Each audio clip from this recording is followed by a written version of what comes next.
Hello everyone, welcome to true I S and P C S. दोस्तों, इस lecture में हम लोग स्टार्ट करते हैं शेल गैस के टॉपिक को। शेल गैस एक फ्यूचर के लिए एक इम्पॉर्टेंट सोर्स ऑफ एनर्जी है, एक इम्पॉर्टेंट फ्यूल है बेसिकली। ठीक है। और इसकी एक्सट्रैक्शन या इसके यूटिलाइजेशन के ऊपर अभी इसी सेंचुरी और रीसेंट डिकेड में बात होने लगी है। इनफैक्ट अगर हम प्रिसाइज तरीके से बात करें इसकी फ्यूचर पोटेंशियल को, जो ये पोस्ट 2010 का जो डिकेड है, 2010 के बाद जो भी साल गए हैं हमारे 2023 तक 24 तक, 24 में हम जैसे एंटर होने वाले, तो लगभग इसके बारे में 5 से 10 साल के अंदर ज़्यादा जागरूकता आई है। और इसकी एक्सप्लोरेशन या यूटिलाइजेशन के लिए बड़ी सारी कंट्रीज़ जो हैं वो पागल हैं। स्पेशली कुछ ऐसी कंट्रीज़ जिनके पास नेचुरल तरीके से इसके रिजर्व्स हैं, वो आज भी अलग अलग तरीके से टेक्नोलॉजिकली ऑब्वियसली वो टेक्नोलॉजिकली हथकंडे अपना रहे हैं, हाथ पैर मार रहे हैं कि कैसे हम लोग शेल गैस को एक्सट्रैक्ट कर सकें। बिकॉज ये जो शेल गैस है ये एक ऑल्टरनेटिव सोर्स ऑफ फ्यूल की तरह काम कर सकता है। ठीक है। पूरा हम लोग समझते हैं शेल गैस क्या होता है, कैसे मिलता है।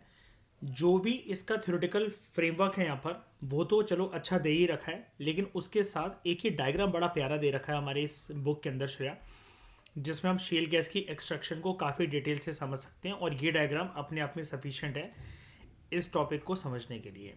आते हैं थोड़ी देर में इस डायग्राम के ऊपर, लेकिन सबसे पहले हम लोग बेसिक नेचर से बात करते हैं कि शेल गैस क्या है। जो शेल फॉर्मेशंस हैं वो क्या कंटेन करते हैं अपने अंदर? They contain natural gas trapped known as shale gas. यानी कि शेल गैस भी एक प्रकार की नेचुरल गैस है। इसका जो नेचर है वो क्या है? नेचुरल गैस का नेचर है। ठीक है, नंबर 1 पॉइंट क्लियर। जो फाइन ग्रेन्ड सेडिमेंट्री रॉक्स हैं, ठीक है, शेल मतलब बेसिकली होता क्या, जैसे कह रहे हैं ना कि शेल फॉर्मेशन, तो सबसे पहले हम शेल को समझते हैं कि what do we understand by the term shale. जो फाइनली ग्रेन्ड सेडिमेंट्री रॉक्स जो होते हैं, आपको पता है श्रेया, 3 तरह के रॉक्स होते हैं। एक होता है इग्नियस रॉक, एक होता है मेटामॉर्फिक रॉक, एक होता है sedimentary rocks. Sedimentary rocks Shreya कैसे बनते हैं? जो सेडिमेंट्स होते हैं सेडिमेंटेशन के प्रोसेस से, यानी कि छोटे छोटे बहुत तिनके बराबर जो मान लो रेत के कुछ पार्टिकल्स हैं, छोटे छोटे तिनके बराबर, वो है सेडिमेंट्स। छोटे छोटे टुकड़े, बहुत छोटे छोटे पत्थर कंकड़ वगैरह, इनकी लेयर बाय लेयर बिस्ते बिस्ते होता क्या है, बहुत सालों के अंदर due to intense pressure conditions और बड़े सारे फिजिकल और केमिकल कॉम्पोजिशंस के रिएक्शन से ये जो लेयर बाय लेयर ऊपर एक दूसरे की ऊपर जो धूल की, रेत की छोटे छोटे कणों की जो बिछी होती ये अपने आप को आपस में सॉलिडिफाई करके कंप्रेस कर लेते हैं, है ना। और अपनी फिजिकल और केमिकल प्रॉपर्टीज को इस प्रकार से कन्वर्ट कर लेते हैं Shreya, that they become rock. इस चीज़ को हम लोग कहते हैं sedimentary rocks, and they are fine grain sedimentary rocks. अब इनमें क्या होता है, जो फाइन ग्रेन सेडिमेंट्री रॉक्स हैं they have rich sources of petroleum and rich sources of natural gas. ठीक है। तो ऐसे सेडिमेंट्री रॉक्स, ऐसे फाइनली ग्रेन सेडिमेंट्री रॉक्स है जिसके अंदर हमें अच्छे खासे सोर्सेज देखने को मिलते हैं पेट्रोलियम और नेचुरल गैस के। सबसे पहले आप इतना समझ जाओ कि इसको हम लोग कहते हैं shale. This is known as shale. इन्हीं के साथ ये देखा गया है कि इन चट्टानों में, इन पत्थरों में श्रेया, अगर हम हल्का सा कोई फॉल्ट या क्रैक अगर डेवलप करें आगे चलकर, जैसा कि मैं आपको बता रहा हूँ, लास्ट हाफ या फिर लास्ट हाफ डिकेड के अंदर बेसिकली, या एक डिकेड के अंदर ये फाउंड करा गया है कि ऐसी जो रॉक्स हैं जिनको शेल कहा जा रहा है, ठीक है, देखो ज़रूरी नहीं है कि ऐसा होगा, लेकिन ऐसा देखा गया कि बहुत सारी जगह पर जहाँ पर ये जो फाइनली ग्रेन्ड सेडिमेंट्री रॉक्स हैं, जहाँ पर पेट्रोलियम है और जहाँ पर नेचुरल गैस है, अगर ये मिल रहा है ना, तो एक फॉल्ट या फिर क्रैक डेवलप करा जाए उस रॉक के अंदर और कुछ चीज़ एक्सट्रैक्ट करी जाए, तो हमारे हाथ लगेगी एक gas which will be known as shale gas. अब ऐसा क्यों? क्योंकि ये जो पत्थर है ना श्रेया, इस पत्थर के अंदर पेट्रोलियम है और नेचुरल गैस है। अब ऐसा नहीं है कि ये जो पूरा का पूरा पत्थर है, एक पर्टिकुलर कोने में पेट्रोलियम है, एक पर्टिकुलर जगह पर नेचुरल गैस है।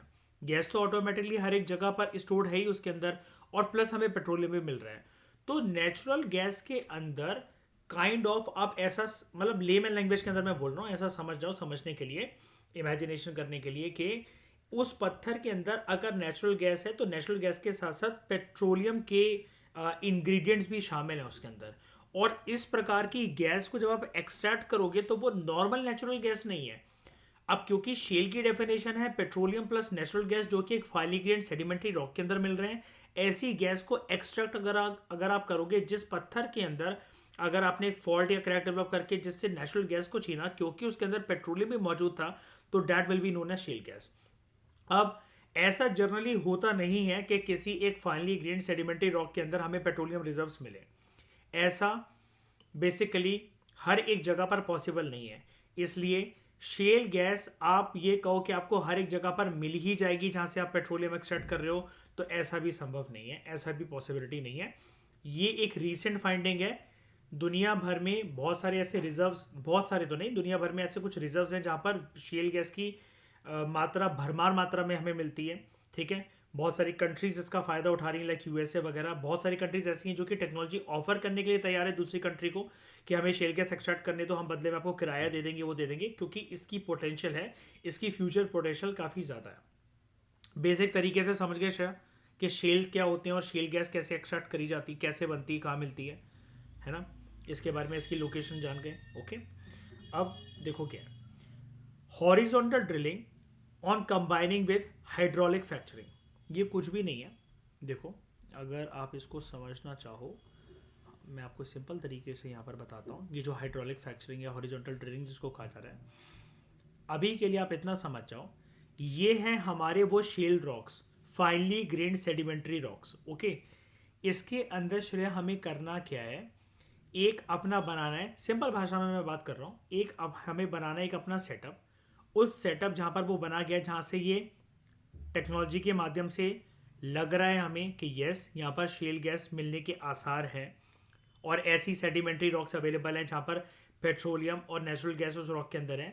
हमें श्रेया सिंपल तरीके से एक इंफ्रास्ट्रक्चर यहाँ पर क्रिएट करना है जिसके थ्रू हमें पाइप का एक वेंट जो है इन पत्थरों तक पहुँचाना है।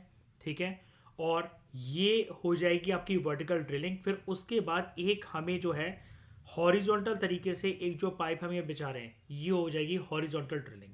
ठीक है, अब इंटेंस प्रेशर के चलते जो ये पाइपें है ना श्रेया, इसके अंदर कुछ लिक्विड पोर करा जाता है। ठीक है, कुछ गैसेस पोर करी जाती हैं, एक्सट्रैक्ट करने से पहले कुछ पोर करा जाता है, उसके अंदर ना प्रेशर क्रिएट करा जाता है। वो प्रेशर जो होता है, वो पाइप ना धड़ धड़ धड़ धड़ धड़ करके ना हिलती है। जैसे ही वो पाइप अंदर से हिलती है और जो प्रेशर जो वो देती है, तो आसपास के जो रॉक्स है ना, उसके अंदर एक क्रैक या एक फिशर डेवलप होना स्टार्ट हो जाता है, एक फॉल्ट क्रिएट हो जाता है उन पत्थरों के अंदर, वो चीज़ें टूटने लग जाती हैं।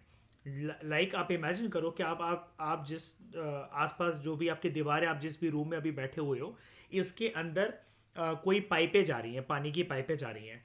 अगर पानी का बहाव ऐसा है कि वो पाइपें हिलना शुरू हो जाएं, तो ये जो दीवार आप अपने आसपास कुछ देख रहे होगे, इसके अंदर एक क्रैक डेवलप हो जाएगा और वो पाइप आपको दिख सकती है इन केस अगर ये क्रैक बहुत ज़्यादा बड़ा हो या टूटने लग जाए। राइट, हमें यहाँ पर करना यही होता है कि जिन सेडिमेंट्री रॉक्स को श्रेय हमने फाउंड कर लिया है ऐसा कि जिसके अंदर पेट्रोलियम और नेचुरल गैस के रिजर्व्स हैं, और आसार ये है कि ऑब्वियस ही बात है फिर यहाँ से शेल गैस निकल आएगी अगर पेट्रोलियम और नेचुरल गैस साथ में मिल रहे हैं, तो हमें यहाँ पर पाइप से ड्रिलिंग करनी है। एक पहले ऑब्वियस ही बात है, ज़मीन के अंदर कोई भी चीज़ खोदोगे तो हॉरिजॉन्टल तो खोदोगे नहीं, पहले वर्टिकल ड्रिलिंग होगी।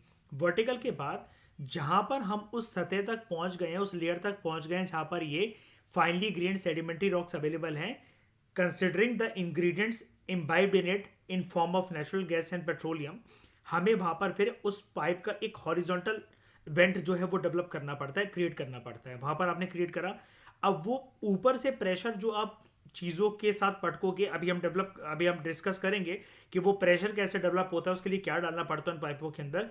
देखें, जैसे ही वो पाइप एक तरीके से आप ऐसा समझो एक वाइब्रेशन या फिर एक जैसे हिलने के मोड पर आएगी, तो आसपास की जो सेडिमेंट्री रॉक्स हैं, अब वो क्योंकि फाइनली ग्रेन्ड है तो बहुत ज़्यादा दमदार नहीं है, और हो भी तो कोई फर्क नहीं पड़ता, ज़्यादा प्रेशर के साथ क्रिएट कर दो उसको। तो जैसे ही ये पाइप हिलेगी तो आसपास के अंदर ना एक क्रैक्स जो रॉक्स होंगे उसके अंदर एक फॉल्ट, एक क्रैक, एक फिशर डेवलप होंगे। अब उन्हीं क्रैक्स के अंदर ही ये सारे के सारे जो वो है नेचुरल ये जो शेल गैस है, ये वो है स्टोर्ड है। तो आगे की जो पाइप वेंट आउट करके जो हॉरिजॉन्टल तरीके से निकली है वो इस गैस को सक कर लेगी और ऊपर तक लेकर जाएगी, और ऊपर एक स्टोरेज टैंक होगा जो कि इस शेल गैस को स्टोर कर लेगा। राइट श्रेया, आप इसके बारे में जानते भी होगी। मतलब मैं एक आसान भाषा के अंदर अभी पोर्ट्रे कर रहा हूँ, अभी टेक्निकल के ऊपर आता हूँ, लेकिन ऐसे ही वर्क करता है शेल गैस की एक्सट्रैक्शन। राइट, ठीक है। तो मैंने आपको हॉरिजॉन्टल ड्रिलिंग के बारे में बता दिया, अभी छोटा सा सिनेरियो, अभी हम आगे चल के डिटेल में देखेंगे, जब वो डायग्राम ये वाला हम लोग देखने वाले हैं तब देखते हैं। तो horizontal drilling on combining with hydraulic fracturing. अब हाइड्रोलिक फ्रैक्चरिंग का मतलब ये होता है इसके अंदर ना कुछ चीज़ें पाइप के अंदर पोर करके आसपास के जो रॉक्स हैं उनके अंदर क्रैक डेवलप करा जाएगा। ठीक है, जैसे थोड़ी देर में अभी हम इसके ऊपर आते हैं। A mixture of water, sand and chemicals, they will be pumped in this well. आसपास इसके सीमेंट की मोटी मोटी कास्टिंग हो रखी है, पाइपें लग रखी हैं, नीचे ये जाएगा। ठीक है, और high pressure fracking liquid create pathways of fractures. ये जैसे ये हाई प्रेशर होगा ये रॉक्स को तोड़ता चला जाएगा, तोड़ता चला जाएगा, तोड़ता चला जाएगा। जैसे जैसे ये आसपास की रॉक्स टूटती चली जाएंगी इस पाइप को हम और आगे तक लेकर जा सकते हैं। ठीक है, and gas flows from the fractures into the pipe. ठीक है, जो वो फ्रैक्चर्स डेवलप होंगे तो उस पाइप में ये गैस आ जाएगी और ऊपर करके एक स्टोरेज टैंक होगा जो कि इसको स्टोर कर लेगा। ठीक है, समझेंगे, अभी 2 मिनट रुक जाते हैं। Combining with hydraulic fracturing over the past decade has enabled access to large quantity of shale gas, जो कि पहले इतनी ज़्यादा अट्रैक्टिव, इतनी ज़्यादा ल्यूक्रेटिव, इतनी ज़्यादा इफेक्टिव और एफिशिएंट नहीं मानी जाती थी प्रोड्यूस करने के लिए। लेकिन इसको भी एक ऑल्टरनेटिव सोर्स ऑफ फ्यूल की तरह देखा जाने लगा है श्रेया। ठीक है, हाइड्रोलिक फ्रैक्चरिंग या जिसको हाइड्रोलिक फ्रैकिंग कहते हैं, इस टेक्नोलॉजी की लेटेस्ट एडवांसमेंट्स की मदद से शेल गैस इंडस्ट्री बूम कर रही है रिसेंट ईयर्स में। ठीक है, और इसी के चलते एक नई डिमांड भी क्रॉप अप हुई है बड़ी सारी कंट्रीज में, प्राइवेट सेक्टर में, प्राइवेट इंडस्ट्रीज में, इंडस्ट्रियल लॉबीज में, बॉडीज में, for creation of extensive artificial fractures around the bell bores. Well bores. Well bores मतलब जहाँ पर ये गड्ढे जो हैं हमने खोद रखे हैं, जहाँ से हम लोग एक्चुअली इस पाइप का वेंट बनाकर उस फाइनली ग्रेन्ड सेडिमेंट्री रॉक तक पहुँचाना चाहते हैं, जहाँ पे पेट्रोलियम और नेचुरल गैस मिल रहे हैं। कुल मिलाकर जो शेल रॉक्स हैं वहाँ पर शेल गैस मिलेगी। तो अब जो है एक रिसेंट ईयर्स में there has been an advancement in technology for creation of extensive artificial fractures around the bell bores.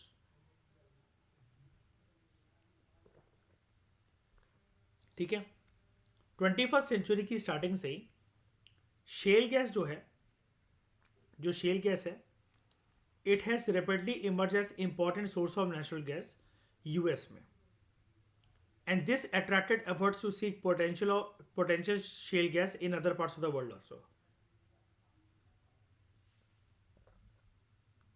बड़ी सारी कंट्रीज जो अभी तक ट्रेडिशनल फ्यूल पैटर्न्स पे रिलाई कर रही थी, किसी किसी के पास तो शुरू में इतना था भी नहीं, एक conventional sources of energy generation in terms of fuel, like कोयला हो गया, आपका पेट्रोल हो गया, डीजल हो गया, तो उनके पास अगर रिसोर्सेज वो थे भी तो वो एग्जॉस्ट होते चले गए। स्पेशली 21st सेंचुरी की स्टार्टिंग में जिन कंट्रीज के पास जो कन्वेंशनल सोर्सेज ऑफ जो एनर्जी थे, पावर जनरेशन के, फ्यूल जनरेशन के, वो सारे एग्जॉस्ट होने लग गए। ठीक है, like petroleum, crude oil, natural gas वगैरह। अब उसके चलते हुआ क्या, ये जो कंट्रीज हैं ये अपने ये रिलाई करने लग गई एक ऑल्टरनेटिव सोर्स ऑफ फ्यूल के माध्यम पर। ठीक है, उनके बेसिकली कि इनको कोई और फ्यूल मिले। अब उसमें यूएसए ने एक हाथ आजमाया शेल गैस के ऊपर, और जब यूएसए ने करना शुरू करा तो दुनिया भर की विभिन्न जो कंट्रीज हैं, अलग अलग जो कंट्रीज हैं, उनको भी मतलब बेसिकली इस ऑल्टरनेटिव सोर्स ऑफ फ्यूल में, इस तरीके के नेचुरल गैस के अंदर एक रुचि जागी, उनकी भी एक उनकी दिलचस्पी जागी। ठीक है, the progression is so rapid, मतलब शेल गैस की एक्सट्रैक्शन या शेल गैस के लिए जो दीवानापन है कंट्रीज का वो इतना रैपिड है। अगर हम कुछ फैक्ट्स एंड फिगर्स जाने कि साल 2000 में shell gas provided only 1% of US natural gas production. साल 2000 में सिनेरियो कैसा था? यूएस में जो नेचुरल गैस प्रोडक्शन होती थी उसमें शेल गैस का कंट्रीब्यूशन सिर्फ 1% था, लेकिन एक डिकेड के अंदर अंदर 2010 तक इट वेंट टू 20%। 20% जो नेचुरल गैस यूएसए में क्रिएट हो रही है वो शेल गैस के माध्यम से आ रही है। ईशा श्रेया, ठीक है। करेंटली यूएसए यूएसए का एक डिपार्टमेंट है श्रेया, उसका नाम है ईशा, उस डिपार्टमेंट का US governments energy information administration, ठीक है। इसने ये प्रेडिक्ट करा है कि साल 2035 तक, अभी देखो हम 2024 में एंटर होने वाले हैं, लगभग एक डिकेड आगे और मार लो, ठीक है। 2034 2035 2035 तक यूएसए की जो नेचुरल गैस सप्लाई है, ओवरऑल उसकी सप्लाई में 100% अगर उसकी नेचुरल गैस की कोई सप्लाई हो रही है, उसमें से 46% यूएसए में जो नेचुरल गैस की सप्लाई होगी वो शेल गैस के माध्यम से होगी। और यूएस एक अच्छा खासा एक हब है, एक क्रिएटर है, एक डेवलपर है, एक एक्सट्रैक्टर है शेल गैस के लिए। शेल गैस के रिसोर्सेज बहुत ज़्यादा भरमार मात्रा में अमेरिका के अंदर मिलते हैं। आई होप से आप इस चीज़ को थोड़ा सा जानते होंगे या आपने कभी पढ़ा हो। तो यूएसए के अंदर अच्छे खासे रिजर्व्स हैं, और यूएसए और बाकी कंट्रीज़ की भी रुचि है कि वो अलग अलग देशों में जाकर प्रयास करें कि शेल गैस कैसे मिल सकता है, कैसे एक्सट्रैक्ट हो सकता है, ओके। और कहाँ कहाँ इसके वो हैं रीजन्स हैं। अब हम बात करते हैं क्या भारत में है पोटेंशियल शेल गैस की, या इंडिया के पास है कुछ शेल गैस रिजर्व। तो हम लोग शेल गैस के टॉपिक को अब इंडिया के पर्सपेक्टिव से जानते हैं।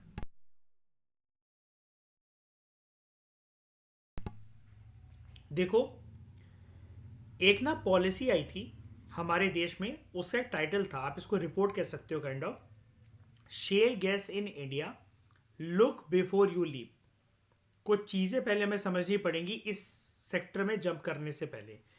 लेटेस्ट पॉलिसी ब्रीफ, मतलब एक पॉलिसी आई थी, उसके डॉक्यूमेंट में ये टाइटल था, एक किसी चैप्टर में उसके या फिर किसी एक टॉपिक में, it raises the question of the role of shale gas as a game changer in Indian context.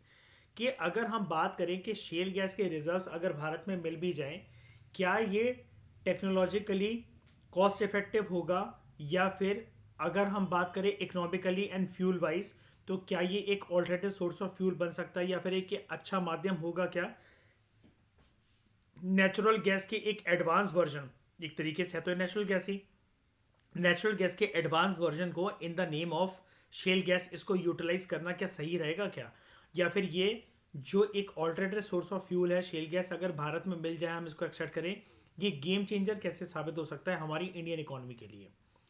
तो देखो, कहानी पूरी जानते हैं। हमने प्रीवियस लेक्चर में एक चीज़ पढ़ी थी, कोल बेड मीथेन, है ना।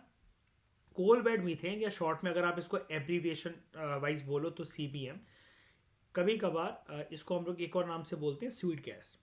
It is taken out from coal beds and differs from shale gas. तो राइटर आपको सबसे पहले ये बता रहा है कि coal bed methane is not shale gas. जो कोल बेड से जिस तरीके से सीबीएम कोल बेड मीथेन निकाला जाता है जो कि स्वीट गैस है, ये डिफरेंट है शेल गैस से। देखो, the export of guar gum from India which serves which serves in improving the resistance of liquid and flow of water in the fracking process of unconventional gas, and in terms of depth occurs much closer to the land surface other than other similar gases, marks another interesting contribution to shale gas development in USA। देखो, सबसे पहले आप एक fact जानो, India जो है वो largest producer है गुआर का, और भारत जो है अधिक मात्रा के अंदर गुआर गम को एक्सपोर्ट करता है। तो ये व्हाट इज दिस गुआर गम, या फिर गुआर, या फिर इसका यूज़ क्या होता है, इसी के ऊपर शेल गैस की एक्सट्रैक्शन जो है वो निर्भर करती है। पहले हम इसको देखते हैं, इसका यूएसए इंपोर्ट क्यों कर रहा है, इंडिया इसको एक्सपोर्ट क्यों कर रहा है, और इंडिया यहाँ पर क्या लिखा हुआ है, एक फैक्ट जान लो, इंडिया जो है लार्जेस्ट प्रोड्यूसर है गुआर का। कैसा होता है, कैसा दिखता है, अभी मैं आपको दिखाता हूँ।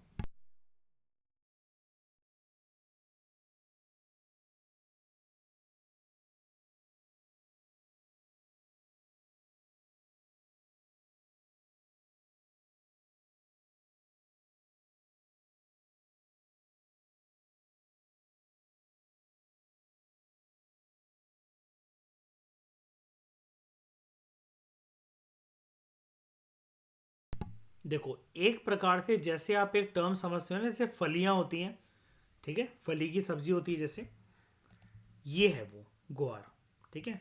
और ग्वार गम के ये हैं हमारे पास ये सीड्स, ये है ग्वार का प्लांट, ग्वार सीड, इसके हमने ऐसे करके निकाला ग्वार स्प्रेड और ग्वार गम। ग्वार गम एक पाउडर की फॉर्म में होता है यहाँ पर, ठीक है। और ये क्या करता है, किसी भी चीज़ को एक प्रकार से आटे की तरह है ये, किसी भी चीज़ को थोड़ा सा ना उसके लिक्विड नेचर को कम करके उसको ना एक तरीके से गुदगुदा बनाने की कोशिश करता है। जैसे हम आटा मारते हैं ना, आटे में ज़्यादा पानी अगर मिला लें तो वो हल्का हल्का चीज़ की तरह खिंचने लगता है। तो ये गुआर भी कुछ ऐसे ही काम करता है कि पूरे के पूरा जो लिक्विड होता है, आप इसको जितना मिलाते चले जाओगे तो वो श्रेया ईशा लिक्विड चीज़ पूरी ना रह के, वो लिक्विड पदार्थ ना रह के वो ना थोड़ा सा गमी बन जाएगा। वो थोड़ा सा ना, जैसे श्रेया दो टर्म होती है ना, एक होता है लिक्विड जिसको हम लोग कहते हैं जिसका फ्लो बहुत स्मूथ होता है, एक होता है विस्कस। विस्कस भी एक प्रजाति ही होती है ईशा लिक्विड की, लेकिन वो चीज़ होती है गाढ़ी। लाइक श्रेया, अगर हम कोई फ्रूट जूस पी रहे हैं, पानी पी रहे हैं मान लो नॉर्मल, तो वो तो है लिक्विड, लेकिन वहीं पर अगर हमसे पानी फैल जाए, वो ज़्यादा दूर तक ट्रैवल करेगा, उसका स्मूथ फ्लो है। जूस फैल जाए, वो ज़्यादा दूर तक ट्रैवल करेगा, उसका स्मूथ फ्लो है। लेकिन वहीं पर ईशा, अगर हमसे शहद फैल जाए तो शहद उसी जगह पर रहेगा स्थिर, है ना, हल्का सा आगे ट्रैवल करेगा, लेकिन इतनी फास्ट, इतनी रैपिडली वो मूव नहीं करेगा। बिकॉज श्रेया, शहद is honey is viscous and पानी या जूस इज फ्लूइड। पहले बताओ, इतनी बात क्लियर है? इतनी बात क्लियर है, ठीक है। अब देखो ईशा, आपको ये लगा होगा, पहले मैं आपको ना पाइपें दिखा देता हूँ। देखो, इन पाइपों के अंदर वो कह रहा है कि जो हम ये चीज़ें मिला रहे हैं ना, mixture of water sand and chemical pumped into the well, कह रहा है कि इस गैस की एक्सट्रैक्शन के लिए या इसके अंदर प्रेशर कंडीशंस को मैनेज करने के लिए, कोई भी फ्लो क्रिएट करने के लिए, हम लोग जो हैं वो गोआर गम का यूज़ करेंगे शेल गैस की एक्सट्रैक्शन में। अभी के लिए बस आप इतना समझ जाओ, शेल गैस की एक्सट्रैक्शन में ये जो गोआर प्लांट था ना श्रेया, इसके जो पाउडरी एलिमेंट हमने बनाया, कह रहा है कि इसको यूज़ करा जाता है। इंडिया इसका लार्जेस्ट प्रोड्यूसर है ईशा, आज ये हमने जाना। और ईशा, राइटर हमें ये भी बता रहा है कि इंडिया इसको बहुत ज़्यादा एक्सपोर्ट करता है। तो अगर बहुत ज़्यादा एक्सपोर्ट करता है तो बहुत ज़्यादा इंपोर्ट कौन कर रहा है? अमेरिका जो है इंडिया की साइड से लार्जेस्ट इंपोर्टर साबित हुआ है श्रेयस का, क्योंकि अमेरिका में जोरों शोरों से शेल गैस की एक्सट्रैक्शन का काम चल रहा है और वो इस गुआर गम को यूज़ करता है इंडिया से मंगवा मंगवा कर शेल गैस के एक्सट्रैक्शन प्रोसेस में। पहले बताओ, इतनी बात समझ में आई? इसमें स्टेप बाय स्टेप पढ़ते हैं तभी आपको समझ में आएगा, मतलब ठीक है। थोड़ा सा टेक्निकल है, हल्का सा साइंटिफिक है, लेकिन हम इजी भाषा में ही पढ़ेंगे इसको, ठीक है। क्योंकि हमें यहाँ पर कोई, हाँ यहाँ पर हमें क्योंकि फालतू में ईशा कोई वो नहीं करना है, इंजीनियरिंग का एग्जाम क्लियर नहीं करना, हमें यूपीएससी देना, तो आराम भाषा में ही समझाना पड़ेगा, क्योंकि ये प्रोसेस ना बहुत लेंथी है। बात ऐसी है कि हमारे पास इतना स्कोप होगा नहीं 150 वर्ड्स और 250 वर्ड्स में इस प्रोसेस को एक्सप्लेन करने के लिए, तो हमें बहुत वर्ड्स के साथ स्मार्ट प्ले करना पड़ेगा, ठीक है। तो जितना सिंपल रखोगे उतने आसानी से समझ में भी आएगा और लिखने में भी आसानी रहेगी, ठीक है। तो पहले एक बात क्लियर है आपको कि जो शेल गैस है वो कोल बेड मीथेन नहीं होता, और जहाँ पर कोयले की खदानें हैं वहाँ पर शेल गैस मिलेगा, ऐसा तो कुछ भी नहीं है। इतनी बात क्लियर है? पहले ये डिफरेंस क्लियर है? इतनी कंसेप्चुअल क्लैरिटी है? डन, ठीक है। अब देखो, ये इस लाइन को एक बार के लिए हम फिर से पढ़ते हैं। The export of guar gum from India, India largest producer है गुआर का। गुआर मतलब एक प्रकार से फलियां, ठीक है। गुआर को वैसे हिंदी में क्या बोलते हैं?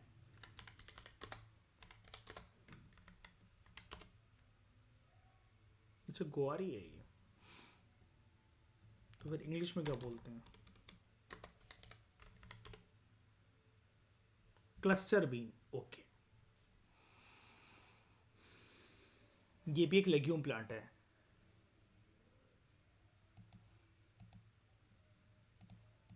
क्लस्टर बीन, ठीक है। तो इन फलियों का लार्जेस्ट उत्पादन जो होता है वो हमारे देश भारत में होता है। हम इसकी प्रोसेसिंग करते करते करते करते हम पहुंचते हैं इस एलिमेंट तक विच इज नोन एज गुआर गम। ठीक है, अब गुआर गम इन अगर आ जाए तो देखते हैं हम लोग एक तरीके से।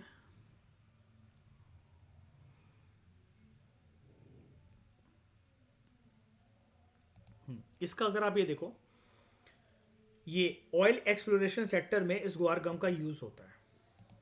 ठीक है, इस गुआर गम का यूज होता है हाइड्रोलिक फ्रैक्चरिंग कर करके। जैसे अगर आप ये जो हाइड्रोलिक फ्रैक्चरिंग, जैसे मैं अभी श्रेया को ईशा थोड़ी देर पहले बता रहा था, ये जो आपने एक जगह पर जो ये रॉक्स है ना जहाँ पर जो ये शेल गैस आपको मिलेगी, आप ये जो पाइप, ये जो कुआं खोद रहे हो ना, इसको वेल कहते हैं। वैसे कुआं नहीं कहेंगे, लेकिन चलो ठीक है, हम वेल को हिंदी में कुआं ही बोलते हैं।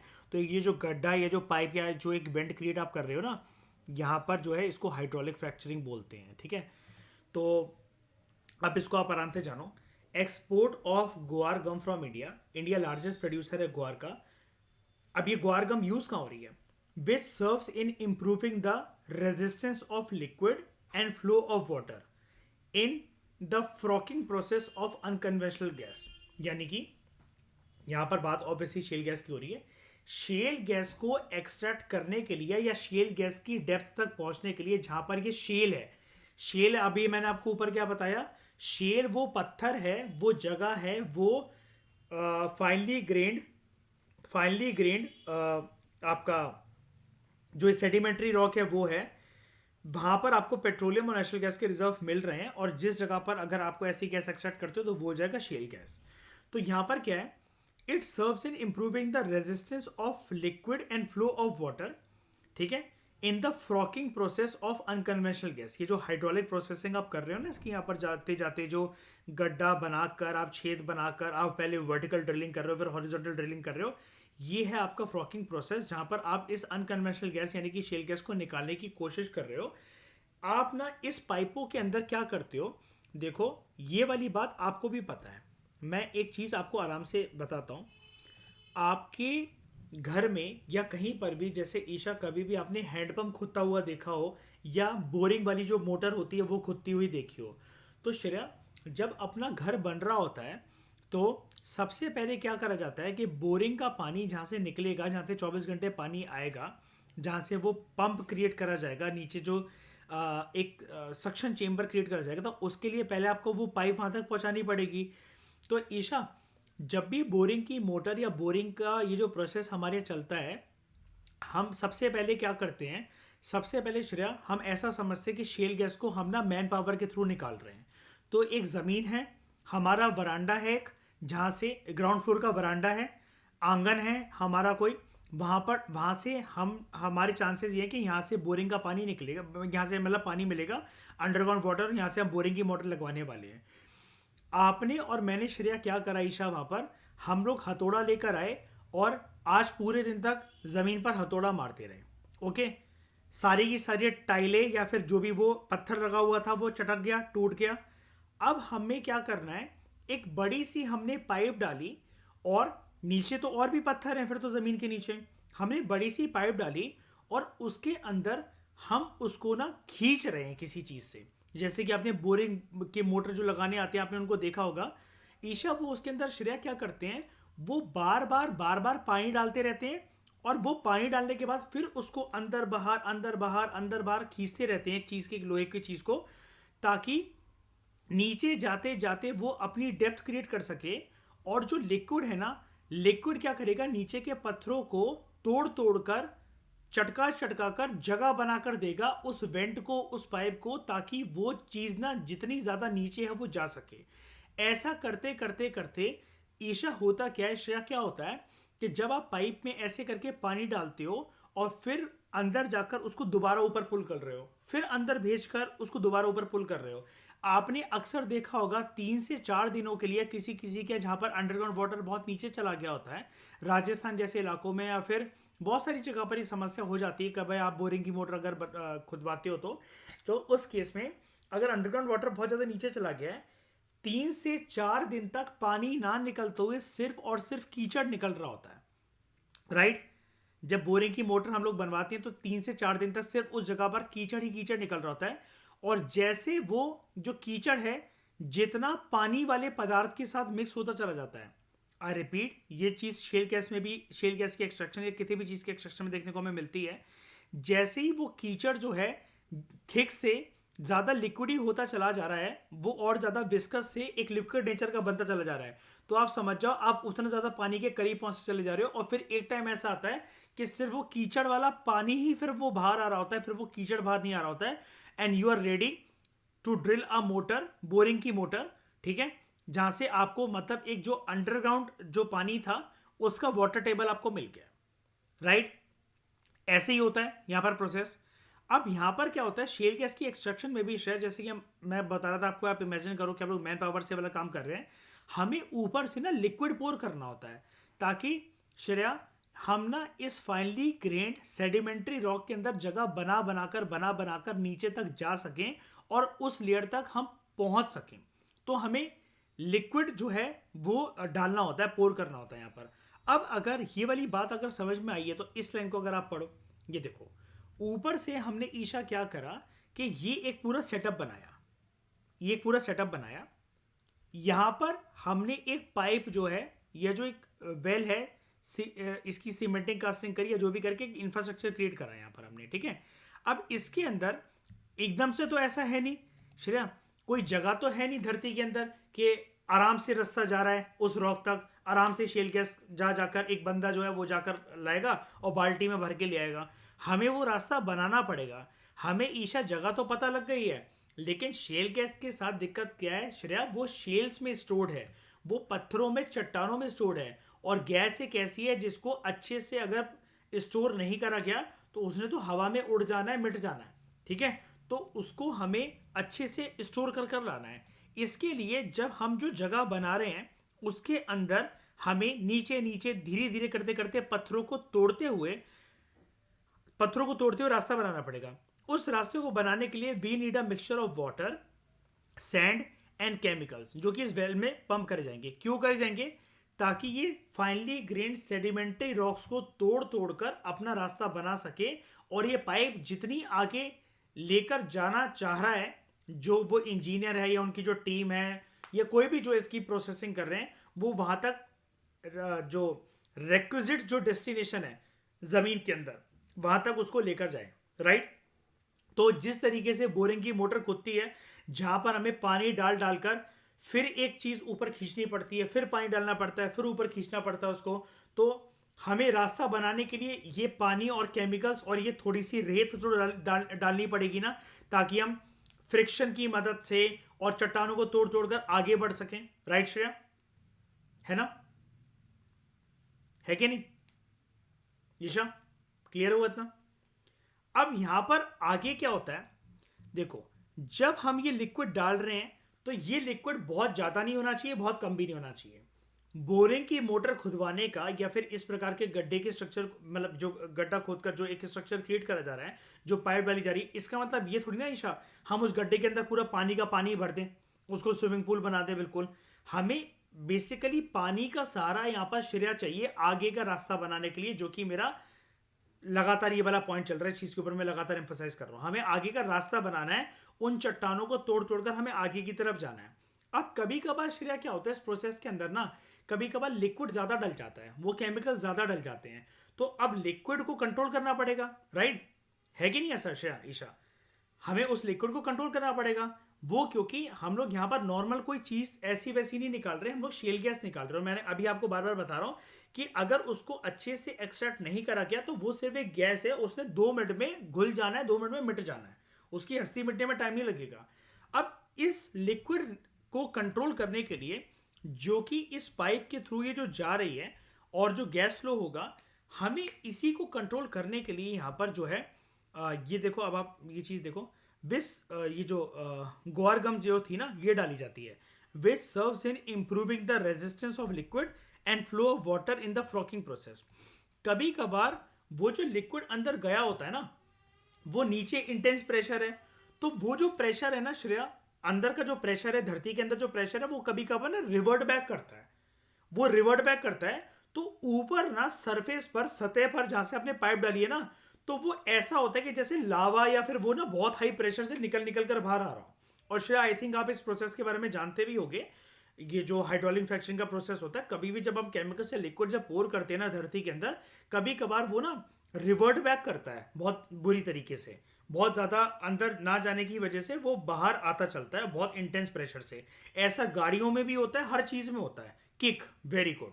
जैसे हम लोग कहते हैं ना, आपने सुना भी होगा श्रेया देसी भाषा के अंदर कि बुलेट भी कभी कभार, बुलेट जो बाइक होती है वो भी बैक किक मार जाती है। ईशा सुना होगा आपने, पहले की जो जमाने की जो बुलेट आती थी ना जिनके अंदर सेल्फ स्टार्ट नहीं होता था, अगर आप उन पे किक मार रहे हो तो वो बैक किक मार जाती थी। और कई लोगों का उसकी वजह से ये प्लास्टर चढ़वाना पड़ता था पैर के ऊपर, क्योंकि उनकी एक फ्रैक्चरिंग हो जाती थी, फ्रैक्चर हो जाता था उनको, या फिर उनके नस बोल जाती थी। ठीक है, तो वो किक मारता है, बैक किक मारता है ना। गुड श्रेया। तो अब इस चक्कर में क्या होता है, उस लिक्विड को कभी कभार हमें ना कंट्रोल करना पड़ता है। वो हमें पता लग जाता है, ऑब्वियसली बात है, थ्रू टेक्नोलॉजिकल मीडियम्स एंड वो हम लोग इसकी डेप्थ में नहीं जाते। अगेन, हमें इंजीनियर नहीं बनना है, हमें बस इस प्रोसेस को आराम से यूपीएससी के परस्पेक्टिव से समझना है। ऐसे तो फिर जब मैं रॉकेट के बारे में भी एक चैप्टर रहेगा वो पढ़ाऊंगा, तो आपको तो ये लगेगा फिर हम नासा या इसरो की पोस्ट के लिए तैयारी कर रहे हैं। उतना नहीं, लेकिन फिर भी एक बार डिटेल में समझाना ज़रूरी है, क्योंकि जो नॉन साइंटिफिक बैकग्राउंड से लोग हैं उनको भी ये टॉपिक समझ में आए। ताकि तो ठीक है, हमने इतना समझा कि भाई जब भी गड्ढा जमीन के अंदर खोदा जाएगा, उसके अंदर लिक्विड पोर कर जा रहा है, तो अंदर जमीन की धरती में जो इंटेंस हीट और प्रेशर है उसके चलते वो ना बैक किक मारेगी वो लिक्विड, और पाइप के थ्रू वापस आएगी। अब जब वो वापस आ रही है ना बैक किक मार के, वो चीज़ ना अच्छी नहीं होती है, क्योंकि हो सकता है कि वो शेल गैस को लेकर चली आ रही है और वो बाहर उड़ा दे वो जल्दी से फटाफट, और वो स्टोर भी ना हो सके। कुल मिलाकर ये चीज़ अच्छी नहीं है, बस इतना समझ जाओ। और हमें इस लिक्विड के ये जो बैक किक का जो प्रोसेस है इसको हमें ना कंट्रोल करना है, इसको हमें कंट्रोल करना है। उस चीज़ के लिए हम लिक्विड, अब बात अगर पानी की है, ये लिक्विड या फ्लो ऑफ वाटर की रेजिस्टेंस को अगर हमें जो श्रेया हमें टर्म बता रही है किक जो है, जो रेजिस्टेंस है, ये वापस लौट कर आ रहा है, ठीक है, इस फ्रॉकिंग प्रोसेस के अंदर। अगर हमें इसको कंट्रोल करना है और लिक्विड भरा हुआ है उसके अंदर, अब भाई क्या निकाले लिक्विड करके, कोई स्ट्रॉ से तो पीने लग नहीं जाएगा उसको। तो हमें एक सॉल्यूशन ये सूझता है श्रेया उस केस में कि लिक्विड को ना थिक बना दिया जाए, शेल गैस के इंस्ट्रक्शन में ना, कि लिक्विड को उन पाइपों में जाकर थिक बना दी जाए। उस थिकनेस को क्रिएट कैसे करा जा सकता है, ये गोर गम मिलाकर। अब एक्चुअली में ईशा यहाँ पर गम लिखा हुआ है, लेकिन टेक्निकली ये कोई गम नहीं है, कोई शहद जैसा कोई वो नहीं है, पदार्थ नहीं है। ये पाउडर है जो पानी में जाने के बाद एक गमी सा स्ट्रक्चर बन जाएगा, एक जैसे गुदगुदा सा एक जो आटा होता है जिसमें ज्यादा पानी मिला दिया जाए जो खिंचता है चीज की तरह, ये वैसा बन जाएगा। तो उससे जो लिक्विड का जो फ्लो है वो हो नहीं पाएगा ऊपर। उसका भी टेक्निकल एक रीजन होता है श्रेया, ये वाली बात आप बहुत अच्छे से जानते होंगे। उसका ईशा पता है क्या रीजन होता है? लिक्विड ऊपर कैसे आ रहा है, क्योंकि वो लाइट है। लेकिन श्रेया जैसे हम गोआर गम का पाउडर उसके अंदर मिलाकर उसको थिक बना रहे हैं, जैसे देखो कुकर में श्रेया, कुकर का ढक्कन फटकर एक कुकर की सीटी और पूरा ढक्कन उछाल मार सकता है अगर भाप हो अंदर। लेकिन आटा जो है ना, उसको कितना भी गर्म कर लेना वो उछाल नहीं मारेगा ऊपर कभी भी। क्यों? क्योंकि उसके साथ आपने गाढ़ापन जो है वो मिला दिया, और इतनी ऊपर आने के लिए उसको वजन जो है, प्रेशर है, प्रेशर के साथ कंपीट करते हुए वजन ऐसा क्रिएट करना पड़ेगा कि वो ऊपर की तरफ आए। और ये rarest of the rare circumstances के अंदर हो सकता है, यानी कि मतलब ऑलमोस्ट इंपॉसिबल है ये वाली चीज। आप बस उसके अंदर वजन इस तरीके से डाल रहे हो कि उसको आप भारी बना रहे हो उस लिक्विड को, ताकि वो किक ना करे, बैक किक ना करे, और वो रेजिस्टेंस क्रिएट ना करे। ठीक है, हाँ वही चीज है कि गोअर गम जो है वो फ्लूइड को ज्यादा गाढ़ा बना देता है, हाँ श्रेया, विस्कस बना देगा, और वो हेल्प करता है इन creating effective pressure for fracturing. ताकि आसपास जो है, जैसा मैं वो बात कर रहा था श्रेया, यही बोलना चाह रहे हो ना, कि जैसे अभी मैं बात कर रहा था, उन पाइपों के अंदर हमें जो है वो वाइब्रेशन चाहिए काइंड ऑफ आसपास, ताकि वो फ्रैक्चरिंग कर सके। उन जो फाइनली ग्रेन सेडिमेंट्री रॉक्स हैं उनके अंदर क्रैक्स बेसिकली वो डेवलप कर सके आगे चलते चलते चलते चलते, और वो रास्ते पे रास्ते बनाते हुए वो आगे जा सके। उसी के थ्रू फिर वो पॉसिबल है कि 8 डेप्थ के बाद जाने के बाद जब हमें वो सेडिमेंट्री रॉक की जब वो लेयर मिल जाती है जिसको हम शेल रॉक कह रहे हैं, फिर जाकर फिर वो हॉरिजॉन्टल तरीके से ड्रिलिंग करी जा सके। एम आई राइट श्रेया? ऐसे ही होता है। अच्छा, हाइड्रोलिक फ्रैक्चरिंग आप क्या बता रहे हो? हाइड्रोलिक फ्रैक्चरिंग का जो फ्लूइड होता है, इट कैरीज प्रोपेंट और sands for fracturing shale formation to release gas. हाँ ये भी आएगा, ये जो आप टर्म यूज कर रहे हो ना, प्रोपेंट और जो सेंट है, ये मिलाया जा रहा है। क्योंकि यहाँ पर भी अगर आप देखो ना, ये देखो, मैं आपको बताता हूँ। एक टर्म था यहाँ पर, कहाँ गया?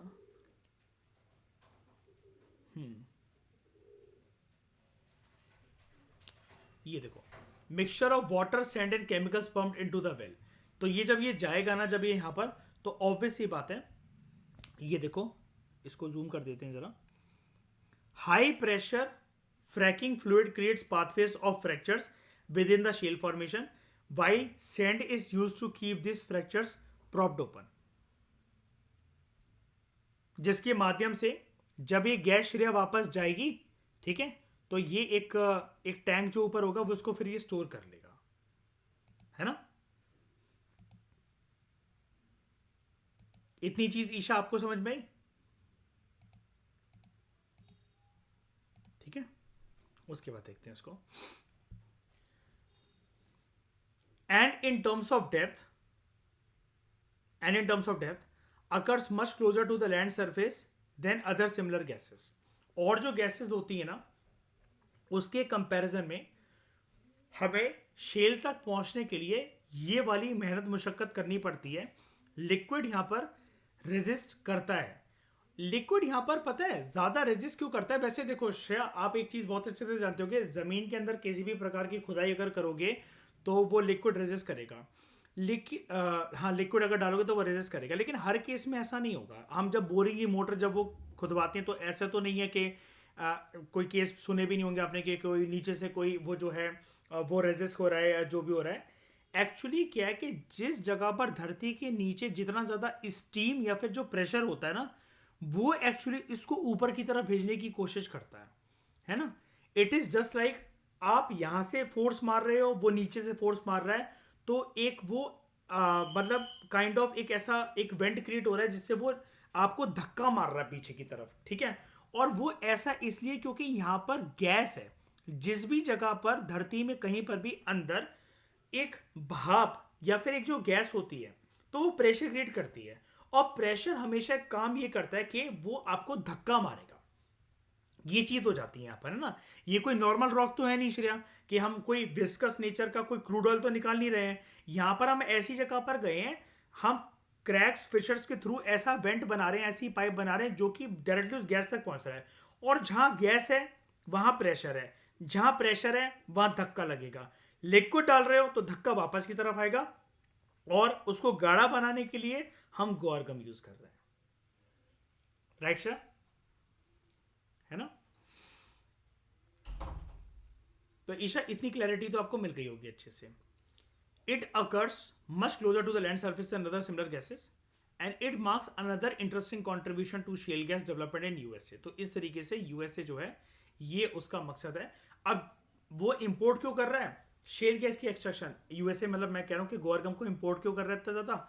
वो शेल गैस की एक्सट्रैक्शन में एक महारत हासिल करना चाहता होगा, बहुत ज़्यादा उसके पास रिजर्व होंगे, ज़ोरों शोरों से उसका काम लगा होगा, ऑब्वियस ही बात है। तो उस बार बार इस हाइड्रोलिक फ्रैक्चरिंग के प्रोसेस में, इस फ्रॉकिंग के प्रोसेस में वो लिक्विड जो है वो रेजिस्टेंस क्रिएट ना करे, तो हमें उसको विस्कस बनाना है, और उसके लिए फिर ये जो गोर गम है ये डाली जाती है, इसकी बोरियां डाली जाती हैं, ठीक है। लेकिन टॉपिक से भटकना मत, हम शेल गैस के बारे में भारत के पर्सपेक्टिव से पढ़ रहे हैं, ठीक है। तो 6 basins are identified as potentially shale gas bearing, ठीक है। हमारे पास 6 जगहें हमें भारत के अंदर ऐसी मिली है, हमने आइडेंटिफाई करी है, ठीक है, कि जहाँ पर शेल गैस की अच्छी खासी मात्रा मिल सकती है, और इसको आइडेंटिफाई करा है ministry of petroleum and natural gas ने, ठीक है। अब एक है कैम्बे। कैम्बे मतलब आपका गल्फ ऑफ खंबत गुजरात। एक है असम अराकन बेसिन, फिर है एक गोंडवाना बेसिन, फिर चौथा आपका कृष्णा गोदावरी, ठीक है। पांचवा है आपका कावेरी, और सिक्स्थ है आपका इंडो गेंजेटिक प्लेन, ठीक है। तो वो कितने बता रहा था आपको यहाँ पर ministry of petroleum and natural gas, इसने 6 बेसिन आइडेंटिफाई करे हैं जहाँ पर पोटेंशियल तरीके से शेल गैस हो सकती है, ठीक है, और आइडेंटिफाई करी गई है। एक है कैम्बे, जिसको पहले आप बोलते थे गल्फ ऑफ खंबत, ठीक है। असम अराकन, गोंडवाना, कृष्णा गोदावरी, नंबर 5 कावेरी, और लास्ट है इंडो गेंजेटिक। 2012 में, साल 2012 में एक ड्राफ्ट पॉलिसी रिलीज करी गई थी, ठीक है, for exploration and exploitation of shale gas, जिसमें जर्नल पब्लिक से अलग अलग जो स्टेक होल्डर्स हैं जो शेल गैस के बारे में जानते हैं या फिर शेल्स के बारे में जानते हैं कि कुछ ऐसी चट्टानें होती हैं जहाँ पर हमें पेट्रोलियम और नेचुरल गैस साथ में मिलता है, और उस जगह से अगर हम ऐसी नेचुरल गैस को एक्सट्रैक्ट करें तो वो होती है शेल गैस। इन्वायरमेंटलिस्ट, ठीक है, इसको जनता के सामने सरकार ने रखा था कि हम जो हैं इन सारे रीजन से, आइडेंटिफाइड रीजन से शेल गैस की एक्सट्रैक्शन के बारे में सोच रहे हैं। आप बताओ कि ये क्या सही रहेगा, इससे इंडिया का फ्यूचर कैसा देखा जा सकता है इकोनॉमिकली, इन्वायरमेंटली से क्या क्या हार्म हो सकता है, क्या नहीं हो सकता है, क्या हमें इस पॉलिसी के साथ आगे बढ़ना चाहिए या फिर हमें फेरबदल करनी चाहिए इस पॉलिसी के अंदर। सरकार ने 2012 के अंदर एक ड्राफ्ट पॉलिसी रिलीज करी थी और जनता के सामने, अदर स्टेक होल्डर्स के सामने, इन्वायरमेंटलिस्ट, इकोनॉमिस्ट के सामने इन सबको रखा था उनके ओपिनियंस को जानने के लिए, ठीक है। To exploit and to explore shale gas या oil at optimum level. Exploit का मतलब बेसिकली यही होता है यूटिलाइज करना, जोरों शोरों से उसको एक्सट्रैक्ट करना, ठीक है। एक्सप्लॉइट का मतलब यहाँ पर कोई शोषण नहीं है, बेसिकली यूटिलाइज करना, ठीक है। तो to exploit and explore shale gas या फिर oil at optimum level, it requires horizontal and multilateral wells and multi stage hydraulic fracturing treatments to stimulate gas, oil and gas production from the shale। यानी कि हमें यहाँ पर देखने को मिल रही है, अगर आप यहाँ पर आराम से देखो, आराम से इसको समझो, ये है आपके शेल रॉक्स, ये आपकी शेल रॉक्स। अब ये जो शेल रॉक्स है, ये सारी जगह, ये वाली जो जगह है ना, ये सारी, ये हमें यहाँ तक पहुँचना था, इस जगह तक। अब इस जगह तक जब हम पहुँचे तो हम जानते हैं ये तो फिर सिर्फ उसी जगह पर मिलेगा जहाँ पर finely grained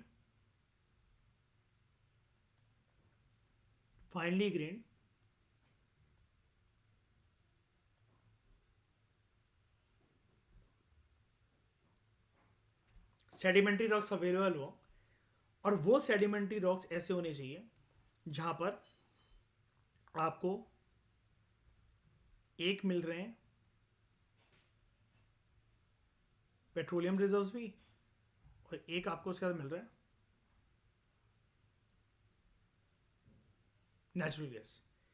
इनके कंबाइंड कॉम्बिनेशन से ये जो रॉक है, ये रॉक कहलाएगी शेल्स। अब इसके लिए राइटर आपको क्या बोल रहा है, राइटर आपसे यहां पर कह रहा है कि टू एक्सप्लॉइट शेल गैस या oil at optimum level. Optimum level मतलब क्या भाई, यहां तक तो पहुंचना ही है, शेल रॉक तक नहीं पहुंचोगे तो कि शेल गैस कैसे मिलेगी, ठीक है। यहां तक, और जितनी भी डेप्थ तक मिल रही है वहां तक आपको जाना ही पड़ेगा अगर आपने सोच लिया कि हमें एक्सट्रैक्शन करनी है। It requires horizontal and multilateral wells and multi stage hydraulic fracturing treatments. ये देखो, ऊपर से पहले आपने एक वेल जो है वो क्रिएट करना शुरू करा, उसको नीचे तक आप लेकर जा रहे हो, ठीक है।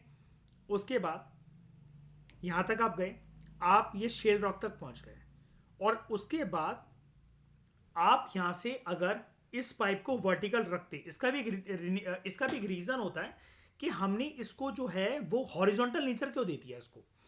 उसका रीजन ये होता है दोस्तों कि हॉरिजॉन्टल जो पाइप या फिर जो ये वेंट है ये बनाती, आप खुद सोच के देखो, अगर ये सिर्फ वर्टिकल होती, इतनी होती अगर ये, तो यानी कि जो रॉक का सिर्फ इतना हिस्सा है ना, सिर्फ यहीं से आप जितनी भी आपको शेल गैस मिलनी थी, ये जो natural gas in the form of shale gas आपको मिलनी थी, सिर्फ आप इतने हिस्से से आप क्रिएट कर पाते।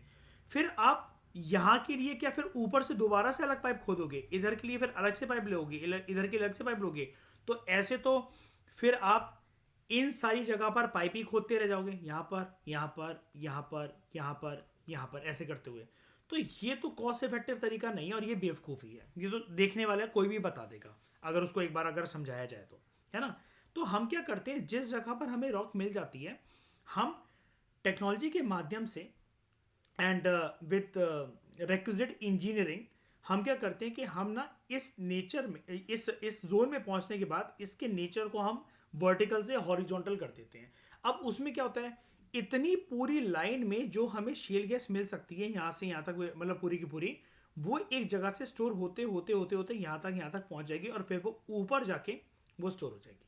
मतलब हम यहाँ से एक्सट्रैक्ट करते चलेंगे इसको, हम यहाँ से इंटेंस प्रेशर के चलते, ये रॉक ना यहाँ पर ऐसी थी, देखो इस जगह पर आपको देखो क्रैक नहीं दिखेंगे, यहाँ पर आपको कोई क्रैक नहीं दिख रहे हैं, लेकिन जो हमने ऊपर से जो सैंड, जो केमिकल्स, जो लिक्विड, जो गोअर, ये सब कुछ जो पोर करा था, है ना, अंदर जो डाला, इसके अंदर ना एक हलचल पैदा होगी, उसकी वजह से होगा क्या, ये देखो ये फिशर्स क्रिएट होने लग गए, ये क्रैक्स क्रिएट होने लग गए। इन्हीं क्रैक्स के अंदर, इन्हीं क्रैक्स के अंदर स्टोर्ड है आपकी शेल गैस, ठीक है। और हमें इसके अंदर जो है वो स्टोर करना है। और ये देखो ये जो टर्म अभी आपको राइटर यहाँ पर बता रहा था ना, ये यूज कर रहा था, यहाँ पर कहाँ गया, कह रहा है टू एक्सप्लॉइट शेल गैस और oil at optimum level it requires horizontal and multilateral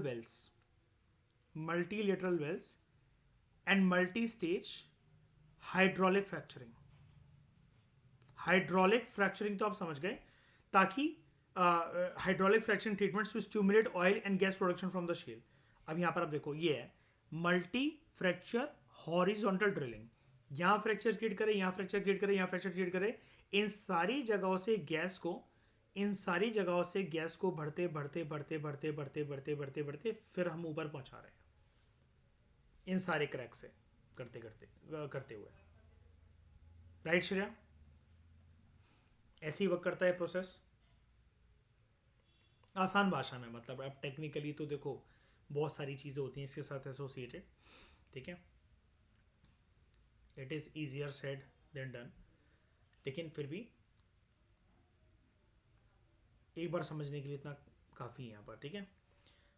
अब यहाँ पर देखो, अब जैसे बार बार इतनी गहराई में आपको ये वेल खोदना है, ये गड्ढा क्रिएट करना है, उसके बाद फिर आप यहाँ पर भी जाकर क्रिएट करोगे, तो मुझे एक बात बताना, बार बार पानी डालकर पुश नहीं करना पड़ेगा आपको, क्योंकि श्रेया यहाँ पर हमें जीतना है प्रेशर के अगेंस्ट, सामने का प्रेशर हमें रोकेगा कि हम और डेप्थ में ना जा सकें, लेकिन हमें उसी प्रेशर को हराते हुए आगे बढ़ना है चट्टानों में, है ना, वो पीछे से धक्का मारेगा, लेकिन इस टग ऑफ वॉर में बेसिकली, मतलब टग ऑफ वॉर क्या क्या ही कहो कि हाथ पकड़कर आगे धकेलना है, ठीक है। जैसे आप अपने हाथ आगे लेकर आके मुझे पीछे धकेल रहे हो, मैं आपको पीछे धकेल रहा हूं, तो इसमें से सिर्फ एक ही जीत हो सकती है, आपकी साइड से प्रेशर, मेरी साइड से कि मुझे और आगे बढ़ना है और आगे जाना है, जहां पर शेल गैस के फॉर्मेशन जो है ये मुझे मिले, सेडिमेंट्री रॉक्स जो है जहां पर ये जो शेल से स्टोर्ड है यहाँ मिले, ठीक है। तो ये जो है ये लड़ाई चलती रहती है काइंड ऑफ। अब इसके लिए करना क्या होता है, हमें huge potential and huge amount of water चाहिए होता है, बहुत ज़्यादा पानी हमें चाहिए होता है, अराउंड, देखना कितना, अराउंड 3 to 4 मिलियन गैलन्स पर वेल। अब ये नंबर ना ऐसे ही नहीं आ गया हवा से उड़ते हुए, ये देखो भाई, मतलब फासला भी देखो पानी का कितना बता रहा है, 3 से 4 मिलियन। ये एक्चुअली जो नंबर है ना, ये कहाँ से आया, यूएसए में जब भी ये शेल गैस को एक्सट्रैक्ट करा गया या फिर इंडिया के अंदर करने की कोशिश करी गई, तो जर्नली ये देखा गया कि 3 से 4 जो है 3 से 4 मिलियन गैलन्स पर वेल है, ये लगता ही लगता है, यानी कि कितना पानी हुआ ये, 11,000 से 15,000 क्यूबिक मीटर ऑफ वाटर। ये ज़रूरी होता है अगर आपको ये वेल, ये जो पाइप, ये जो वेंट है, ये जो छेद है, ये क्रिएट करना है, या जिसको आप टेक्निकली अभी तक कह रहे थे हाइड्रोफ्रैक्चरिंग या फिर hydraulic fracturing, bearing upon the well type and shale characteristic. अब वो डिपेंड करता है कि वहां पर रुकावटें कौन कौन सी हैं, शेल जो रॉक है वो कैसी है, आराम से टूट पाएगी कि नहीं टूट पाएगी, जगह कौन सी है, वहां की टोपोग्राफी कौन सी है, किस जगह पर आपने उसको फाउंड कर रखा है, वो प्लेट्यू टाइप रीजन में है या एक प्लेन रीजन में है, बहुत कुछ डिपेंड करता है इसके ऊपर, इसलिए वो आपको इतनी सारी कंडीशन यहां पर अटैच कर दे रहा है। Bearing upon the well type, ठीक है, एंड शेल कैरेक्टरिस्टिक्स। अब शेल मतलब क्या होता है, शेल गैस की बात नहीं कर रहा, शेल मैंने अभी आपको बताया, इस पत्थर को कहा जाता है shale, finely grain sedimentary rock जिसके अंदर पेट्रोलियम और नेचुरल गैस है। क्या वो टाइट है, मजबूत है, स्ट्रॉन्ग है, पहले से हल्का फुल्का कोई आसार है उसे कि इजी आसार है क्या कि इजीली वो चटक जाएगा, या फिर बहुत मेहनत करने के बाद हाइड्रोलिक फ्रैक्चरिंग को हमें बहुत अच्छे से इंटेंसली कैरी आउट करना पड़ेगा, तब जाकर वो चटकेगा। बहुत सारे फैक्टर्स रिस्पॉन्सिबल होते हैं इसके लिए। यानी कि ये एक यूनिवर्सल चीज नहीं है कि आपने इतना इतना ऐसे ऐसे कर दिया, इतना इतना पानी डाल दिया और आपको शेल गैस मिल जाएगी, ऐसा कुछ भी नहीं होता। कभी कभार ये भी होता है श्रेया, मतलब जब इनिशियली देखो, अब तो ये नई चीज़ है ना, तो एकदम से ऐसा तो नहीं हो सकता कि हर किसी को इसमें महारत प्राप्त हो ही जाएगी। अगर शेल गैस के रिजर्व फाउंड कर भी लिए गए ना, बहुत बार ये पूरा का पूरा प्रोसेस, इसमें लाखों करोड़ों रुपए लगाकर, अरबों रुपए लगाकर जब हम वहां तक पता चला पहुंचते हैं, तो शेल गैस नाम मात्र के बराबर मिली हमें। ये भी हो सकता है कभी कभार, है ना। ये भी हो सकता है कि वो अच्छे से एक्सट्रैक्ट ही ना हो पाए, पाइपों में दिक्कत आ जाना, बहुत कुछ होता है। क्योंकि देखो, हो तो वो सब कुछ एक प्लान्ड वे में ही रहा है और लेटेस्ट टेक्नोलॉजी की मदद से ही हो रहा है, लेकिन अंदरूनी रूप से क्या बाधाएं आ सकती हैं और उसके उस बाधाओं को कंट्रोल कैसे करा जा सकता है। जैसे ये जो पानी वाली जो चीज़ है कि वो रेजिस्टेंस मार रहा है पानी पीछे से, वो एक किक मार रहा है पानी, वो प्रेशर, वो एक रेजिस्टेंस, वो एक एंटी प्रेशर क्रिएट कर रहा है उधर से, है ना। वो वहां से एंटी प्रेशर नहीं, मतलब एक उस साइड से वो प्रेशर हमें दे रहा है जो और हमें उससे मतलब लड़ लड़कर वो आगे बढ़ना है। तो बहुत सारी चीज़ें रिस्पॉन्सिबल होती हैं जिसको हमें एक कंट्रोल कंडीशंस के अंदर और हर चीज़ के एक ऑल्टरनेटिव लेते हुए हमें आगे बढ़ना होगा। अदरवाइज ये पूरी जो टेक्निक है वो बेकार साबित हो सकती है और फिर वो कॉस्ट इफेक्टिव नहीं रहेगी। ठीक है। Unfortunately India has been facing physical and economic water paucity while USA and European countries have no such worries for water। ठीक है। अब एक्चुअली ऐसा क्यों कि पानी के लिए उनकी कोई किल्लत नहीं है। एक तो सबसे बड़ी बात क्या है कि हमारा ग्राउंड वाटर ऑलरेडी बहुत नीचे जा चुका है। फिर ये जो कंट्रीज हैं इनके आसपास इतने बड़े बड़े जो ओशंस हैं वो अवेलेबल हैं। ठीक है। सबसे बड़ी बात, सबसे इंपॉर्टेंट फैक्टर, उन कंट्रीज के पास इतनी पॉपुलेशन नहीं है। हमारे दिक्कत ग्राउंड वाटर की सिर्फ नहीं है, ग्राउंड वाटर को खत्म भी किसने कर दिया, जनता ने तो करा है। हमारी आबादी भी बहुत ज़्यादा है और 100 बातों की एक बात, इंडिया में भाई पानी की किल्लत रहती है। ऐसी टेक्नोलॉजी को या ऐसी टेक्निक ऑफ प्रोडक्शन को यूज़ करने से पहले, जहाँ पर शेल गैस हम एक्सट्रैक्ट करने जा रहे हैं, जहाँ पर आंकड़े हमारे सामने पहले ही हैं कि 3 से 4 मिलियन गैलन्स पर वेल, या फिर जिसको हम प्रिसाइज कहें 11,000 से 15,000 क्यूबिक मीटर ऑफ वाटर लगने वाला है। तो भाई ये पानी की किल्लत को और एक्सट्रीम लेवल पर ले जाएगा। शेल गैस तो पता चला एक्सट्रैक्ट हो गई, पानी की किल्लत से लोग मरने लगे उसके बाद। ठीक है। Unfortunately India has been facing physical and economic water paucity while USA and Europe have no such worries for water. ठीक है। तो कंट्री वाइज डेटा जो है शेल गैस रिजर्व्स का हमारे सामने है। ठीक है। कौन सी किस कंट्री ने कितना शेल गैस को एक्सप्लॉइट कर लिया है, एक्सप्लोर कर लिया है। मैं अगेन आपको बता रहा हूँ, यहाँ पर एक्सप्लॉइट वर्ड का मतलब शोषण करना नहीं है, कितना यूटिलाइज कर लिया है, कितना वो कंट्री एक्सेप्ट करती जा रही है। देखो, इसके लिए हम जो एक यूनिट यूज करेंगे ना, मतलब जिसमें हम इसको नापेंगे तोलेंगे, वो हम यूज करेंगे TCF, ट्रिलियन क्यूबिक फीट। ठीक है। अगर हमें शेल गैस को अगर बेसिकली मेजर करना है या ये बताना है कौन सी कंट्री क्या कर रही है, तो टेक्निकली रिकवरेबल शेल गैस, और हम इसको कैसे कैलकुलेट कर रहे हैं, TCF में, ट्रिलियन क्यूबिक फीट में। तो इसमें जो सबसे बड़ी जो कंट्री जो है जिसको जो एक्सट्रैक्ट करती है शेल गैस, उसके अंदर हमें नंबर यहाँ पर ये दे रखे हैं। अगर आप यहाँ पर देखो, नंबर 1 पे आता है चाइना, फिर अर्जेंटीना, फिर अल्जीरिया, USA आपको 4th रैंक पर मिलता है। इसमें से इंडिया कहाँ पर है, इंडिया आपको 11वें स्थान पर मिलता है। ठीक है। इंडिया का रैंक 11 है। इंडिया USA की बात बहुत ज़्यादा चल रही थी तो चौथा रैंक है, लेकिन फिर भी इसके अंदर जो लीड जो ले रहा है वो चाइना ले रहा है। ठीक है। और USA और चाइना में इस चीज़ को लेकर एक होड़ मची हुई है। मैं ये नहीं कह रहा कि वो एक दूसरे की कंट्री या उसके रिजर्व्स के आसपास जाकर उसको एक्सप्लॉइट कर रहे हैं, लेकिन शेल गैस की एक्सट्रैक्शन में महारत कौन सी कंट्री हासिल करेगी और उसको एक ऑल्टरनेटिव सोर्स ऑफ फ्यूल के तौर पर कौन सबसे ज़्यादा अपनी कंट्री में इस चीज़ को पोर्ट्रे करेगा, क्या वो चाइना होगा उसका आंसर या फिर USA होगा। इस चीज़ को लेकर एक रेस मची हुई है, एक साइलेंट कोल्ड वॉर मचा हुआ है दोनों कंट्रीज के बीच में। ठीक है। भारत के लिए जो सिचुएशन है, जो परिस्थिति है, वो और भी ज़्यादा खराब हो सकती है अगले 12 से 15 सालों के अंदर अंदर, when consumption of water is expected to increase by over 50%। इसलिए शेल गैस की एक्सट्रैक्शन के बारे में हमें ज़्यादा नहीं सोचना चाहिए, कंसिडरिंग वन फैक्टर ओनली, जहाँ पर हमें ना चाहते हुए भी सारे हथकंडे अगर हम लोग अपना लें तो करंट जो टेक्निक है प्रोडक्शन की वो तो यही कहती है कि पानी बहुत ज़्यादा लगेगा, और जितना ज़्यादा पानी शेल गैस की प्रोडक्शन, शेल गैस की एक्सट्रैक्शन हमसे मांग रहा है, ये प्रोसेस जो मांग रहा है हमसे पानी, उतने में हिंदुस्तान के बहुत सारे जो लोग हैं वो पानी की किल्लत से मर जाएंगे। शेल गैस तो मिल जाएगी, अगेन मैं बोल रहा हूँ, लेकिन पानी की किल्लत से लोग मरने लग जाएंगे। ठीक है, तो because of the large area required for fracking, बहुत बड़ा एरिया हमें जिसके लिए चाहिए होता है, the issue of land acquisition and consequent displacement of the people will surely bother. अब इतनी ज़्यादा आबादी बढ़ गई है, इंडिया जो है वो लार्जेस्ट पॉपुलस कंट्री बन गई है वर्ल्ड की, रैंक 1 हो गई है इंडिया की इन टर्म्स ऑफ पॉपुलेशन। इस प्रक्रिया में अब आपको क्या लगता है, जब हम शेल गैस को एक्सट्रैक्ट करेंगे, ये जो फ्रैकिंग होगी, जो वेल्स क्रिएट होंगे, इतना बड़ा एरिया वो कह रहा है हमें चाहिए होगा, इसके साथ साथ issue of displacement and rehabilitation होंगे, तो आगे चलकर जब इतना बड़ा जो प्रोजेक्ट है, जो कि कम से कम अगर यहाँ पर ये एक्सट्रैक्ट होने की बात हो रही है, कम से कम प्रोजेक्ट 1 सेंचुरी तक तो रहेगा ही रहेगा, या हो सकता है कि हमेशा के लिए रह जाइए। ठीक है, सरकारी ठेके पर तो ये 100 150 साल के लिए, 50 साल के लिए, 25 साल के लिए, 75 साल के लिए रह जाए। लेकिन ऐसे जो प्रोजेक्ट्स हैं, हमें अगर इन 6 बेसिन से भी शेल गैस प्राप्त हुई है, इन 6 बेसिन से भी अगर हमें शेल गैस जो है वो प्राप्त हुई है, जिसको हम ये नेम दे रहे थे, कैम्बे, असम, अराकन, गोंडवाना, कृष्णा गोदावरी, कावेरी और इंडो गेंजेटिक।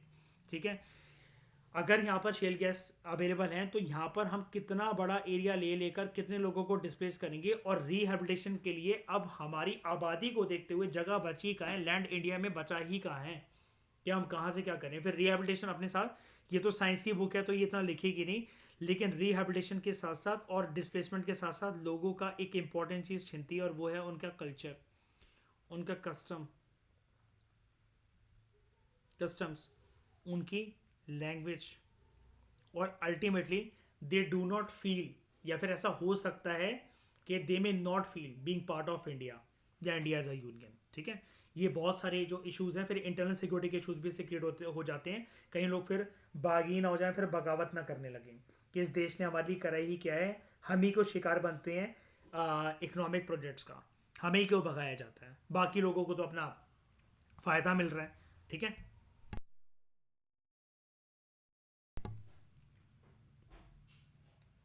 तो because of the large area required for fracking, the issue of land acquisition and consequent displacement of people will surely bother, though currently it is not part of the policy.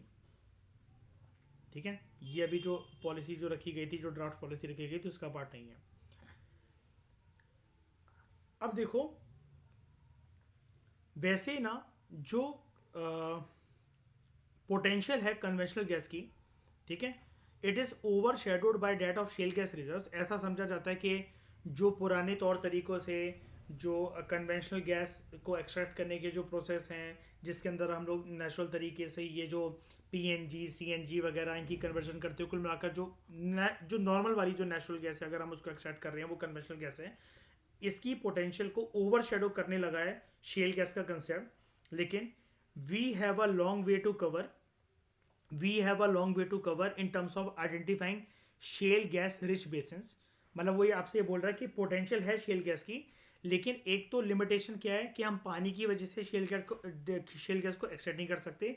Shell gas मिल जाएगी, लेकिन लोग जो हैं वो पता चला पानी की किल्लत से मर गए, या फिर वाटर वॉर्स होने लगे, वाटर के इशू को लेकर एक सिविल वॉर छिड़ गया, पता चला। सिर्फ हमारी कंट्री में नहीं, बहुत सारी कंट्रीज में ये वाला मुद्दा उठ सकता है। लेकिन उससे भी ज़्यादा सिर्फ ये 6 बेसिन आइडेंटिफाई करने से हम भारत के अंदर एक पानी की किल्लत पैदा नहीं कर सकते, हमें और बेसिन्स को आइडेंटिफाई करना ही पड़ेगा। ये आपसे राइटर बोल रहा है कि we have a long way to cover in terms of identifying shale gas rich basins. ठीक है, शेल गैस रिच बेसिन्स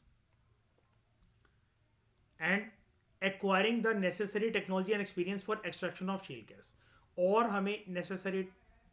हमें रिक्विजिट जो टेक्नोलॉजी है और जो एक्सपीरियंस है वो हमें चाहिए शेल गैस की एक्सट्रैक्शन के लिए। The shale has low permeability. अब यहाँ पर याद रखना, जो शेल की बात हो रही है वो हो रही है पत्थर की बात। It has low permeability. कोई भी चीज़ परमिएबल कब होती है? जब इजिली उसके थ्रू कोई भी चीज़ पास हो जाए, राइट? हाँ या ना, पहले ये बताओ। कोई भी चीज़ परमिएबल तब होती है जब इजिली उसके थ्रू कोई भी चीज़ पास हो जाए, या उसके थ्रू या क्रैक्स के थ्रू या कैसे भी करके, मतलब वो बेसिकली वेंट या स्पेस को अलाउ करे। लेकिन शेल हैज़ लो परमेबिलिटी, यानी कि ये जो पत्थर है ना, इसकी ये बुराइयां कर रहा है यहाँ पर कि यहाँ पर शेल गैस इतनी आसानी से निकल नहीं पाता है यहाँ से। ठीक है, बहुत सारे पत्थरों में, बहुत सारे एक्सट्रैक्शन प्रोसेस में जब ये शेल में ये ऐसा चीज़ देखा गया, जब शेल गैस निकालने गए तो ये दिक्कत आई है। The shale has low permeability and hence greatly inhibits the gas from migrating to more permeable reservoir rocks. तो इतनी आसानी से उसको एक्सट्रैक्ट करना या खींचना, या फिर वो क्या कहते हैं, एक रीजन से दूसरे रीजन माइग्रेट कर जाए, तो ऐसा होता नहीं है। कुल मिलाकर स्टोरी मेकिंग की टर्म्स में बात करें, ये गैस बेशरम है, इतनी आसान, ढीठ है बेसिकली, बेशरम तो क्या, ढीठ है, आसानी से एक से दूसरे का माइग्रेट नहीं करती है गैस। ठीक है, क्योंकि बात गैस की नहीं है यहाँ पर, गैस का तो नेचर ही होता है बहुत जल्दी कहीं पर भी घुल जाना, मिल जाना, इधर उधर ट्रैवल कर लेना। लेकिन यहाँ पर परमिएबिलिटी, जो वेंटिंग है, जो वेंट है, जो स्पेस है, वो अलाउ ही नहीं करता है इस गैस को माइग्रेट करने के लिए। Hence it greatly inhibits the gas from migrating to more permeable reservoir rocks. Shale gas production जो है, it would be economically unrealistic without horizontal drilling and hydraulic fracturing. दो चीज़ें तो भाई चाहिए ही चाहिए इसके लिए, कैसे भी करके। एक तो ये गड्ढा खोद खोद कर जो प्रिसाइज लोकेशन है शेल रॉक्स की वहां तक पहुंचना, उसके बाद एक थोड़ा सा टिट लाकर इस वर्टिकल फ्रैक्चरिंग को हमें फिर हॉरिजॉन्टल फ्रैक्चरिंग के अंदर कन्वर्ट करना है सॉरी, जहां से हम मल्टी फ्रैक्चर हॉरिजॉन्टल ड्रिलिंग कर सकें। ये तो अटमोस्ट इंपॉर्टेंट रिक्वायरमेंट है ही है इसके लिए। तो वो कह रहा है shale gas production would be economically unrealistic without horizontal drilling and hydraulic fracturing. अब in order to justify the cost of drilling, बात देखो अगले मुद्दे की आ गई, cost of drilling. Natural gas would not flow from the formation at high enough rates. ठीक है, अगर हम ये कह रहे हैं कि हम ड्रिलिंग करके इतनी कॉस्ट बियर कर रहे हैं, तो natural gas would not flow from the formation at high enough rates since the availability of fresh drinking water is decreasing year by year due to dropping of groundwater levels, the increasingly polluted rivers and other water bodies, the water solution will only get worse and will not improve. तो अगला मुद्दा आ गया ये water solution का।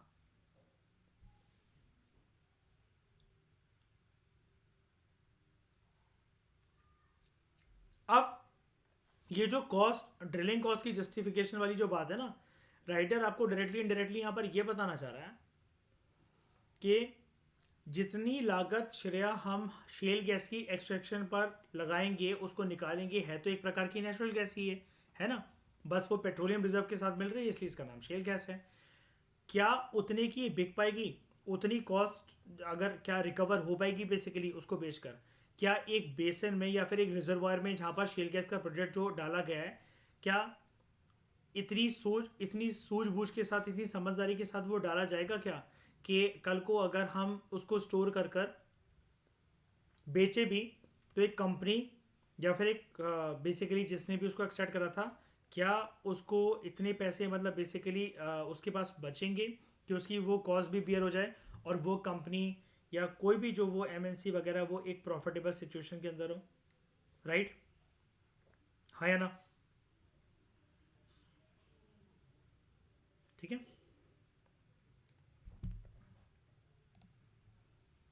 तो advantages के क्या हैं? Green house gas emission shale gas के एक्सट्रैक्शन प्रोसेस में बहुत कम होता है। GHGs, ग्रीन हाउस गैसेस या ग्रीन हाउस गैसेस का एमिशंस, ये है एडवांटेजेस इसके, ये कम होता है when you go for the extraction of shale gas. ठीक है, it is more environmental friendly than coal. अब कोयला है, ऑब्वियसली बात है वो सॉलिड है तो उसकी कैलोरीफिक वैल्यू जो है वो बहुत कम है, उसका रेसिड्यू भी बच जाएगा, तो वो पॉल्यूटिंग है बेसिकली एनवायरनमेंट के लिए। लेकिन ये नहीं, ये क्योंकि गैशियस नेचर की, और गैशियस नेचर में इसका जो वो है कैलोरीफिक वैल्यू है वो ज़्यादा है, अच्छे से बर्न होगा, रेसिड्यू कम छोड़ेगा, कॉस्ट इफेक्टिव। लेकिन ये वाली बात ना थोड़ी सी शक के बेसिस पर है। कॉस्ट इफेक्टिव आप ये हर सिचुएशन में नहीं कह सकते, प्लीज़ ये वाली चीज़ ना आप हाईलाइट मत करना, राइट श्रेया? क्योंकि कॉस्ट इफेक्टिव के ऊपर ही इसकी सबसे बड़ी डिबेट है। कॉस्ट इफेक्टिव क्योंकि सिर्फ ऐसे नहीं देखना ना हमें से। अगर श्रेया आप कहोगे कि नहीं कॉस्ट इफेक्टिव है सर जो भी है, तो अगर मैं आपको एक फिर फंसा दूँ अगर ये वाली बात बोलकर, जो पानी जो इससे बर्बाद होगा उसकी भरपाई कौन करेगा बताओ? ग्राउंड वाटर की भरपाई, उसके लिए क्लेंजिंग व्लेंजिंग ये जो टेक्नोलॉजिकल प्रोसेस है जो आगे चलकर वो तो इन्वेंट भी नहीं हुआ है। Yes, in terms of water consumption. तो Shreya we should avoid this word ना, कॉस्ट इफेक्टिव नहीं लिखना चाहिए ना हमें। ये डिबेटेबल है काफ़ी ज़्यादा, है ना, कि कॉस्ट इफेक्टिव बना कॉस्ट इफेक्टिव बनाने के लिए कॉन्ट्रीब्यूशंस या जो योगदान है वो आनी चाहिए, लेकिन कॉस्ट इफेक्टिव बनाना, हमें इसको बनाना है, ये है नहीं। ओके, तो दिस शुड बी अवॉइडेड। उसके बाद electricity generation from shale gas is cheaper than coal, ठीक है, and shale gas is less intensive carbon fuel than other fossil fuel. ऐसा क्यों? सिंपल सा रीज़न अगर आप इसको लिखो, इसकी कैलोरीफिक वैल्यू, और ये एक गैशियस नेचर है एज़ कम्पेयर टू कोयला या दूसरे जो फॉसल फ्यूल्स होते हैं, क्योंकि अगर वो लिक्विड नेचर के भी हैं या सॉलिड नेचर के हैं तो कैलोरीफिक वैल्यू उनकी कम होगी। और हाइड्रोकार्बन वाली डिबेट एंड डिस्कशन याद है ईशा श्रेया, कि जितने ज़्यादा कार्बन जो बॉन्ड होता है हाइड्रोजन के साथ उतना ज़्यादा, जैसे जैसे आप कार्बन की वैल्यू बढ़ाते चलोगे उस हाइड्रोकार्बन चेन के अंदर, उस चेन को जितना भारी करते चलोगे तो वो फ्यूल उतना अच्छा हो जाएगा कि उतना बेकार हो जाएगा?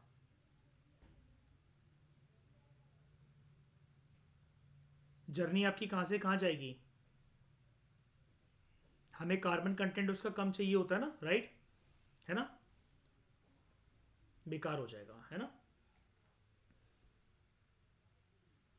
हाँ, lower the better, very good. यानी कि अगर मैं एक नंबर दूं, CH4 मीथेन ज़्यादा बेटर है या फिर C16H32 ज़्यादा बेटर है?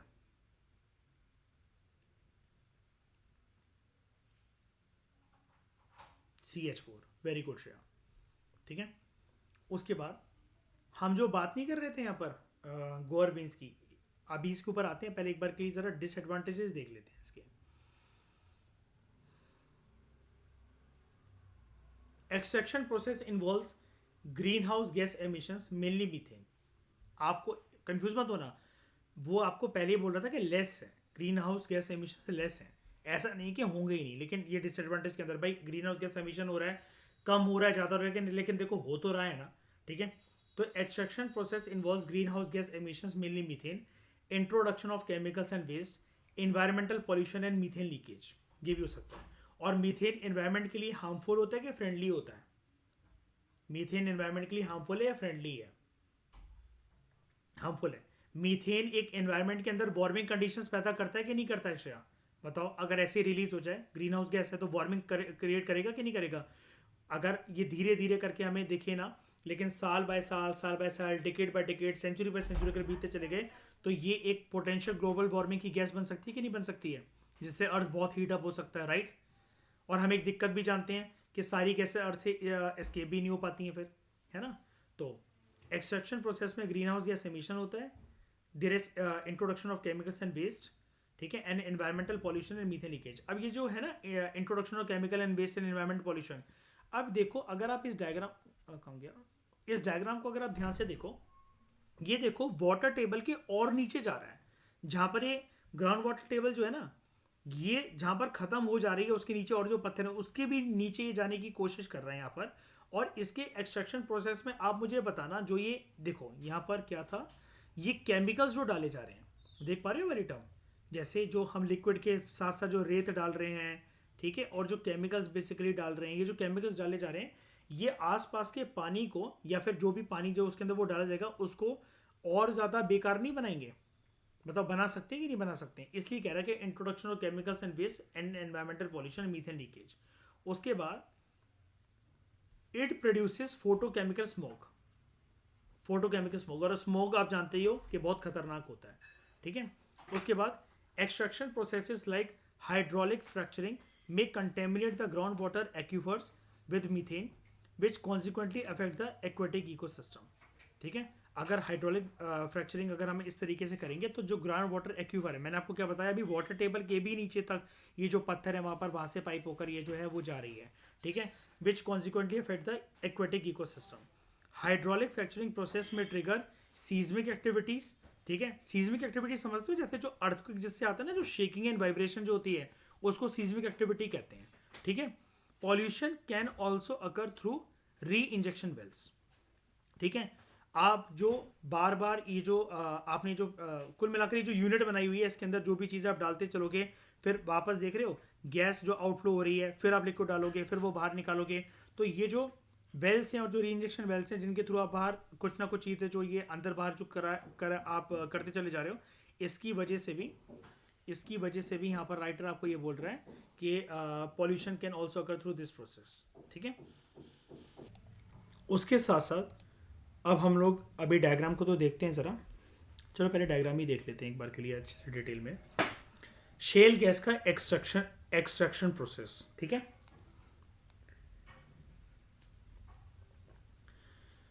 सबसे पहले क्या होता है, हमें एक पोटेंशियल एरिया ढूंढना होता है।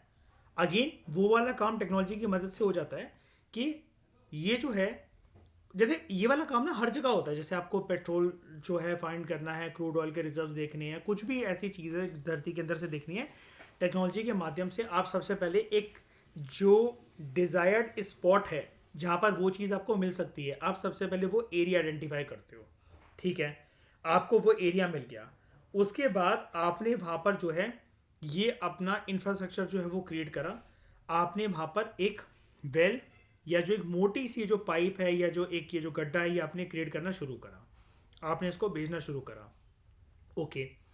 अब क्या होता है, इस माइनिंग प्रोसेस में जब आप ये गड्ढा खोद रहे हो, छेद कर रहे हो, बड़े दिन तक काम चल रहा है नीचे नीचे नीचे जाने तक का, तो इस प्रोसेस में बेसिकली होता क्या है कि मीथेन गैस क्या होती है, CH4, देख रहे हो, एक कार्बन 4 हाइड्रोजन एटम्स के साथ बॉन्डेड है, एक कार्बन 4 हाइड्रोजन एटम्स के साथ बॉन्डेड है, तो ये क्या बन जाएगा, CH4, और ये होता है मीथेन।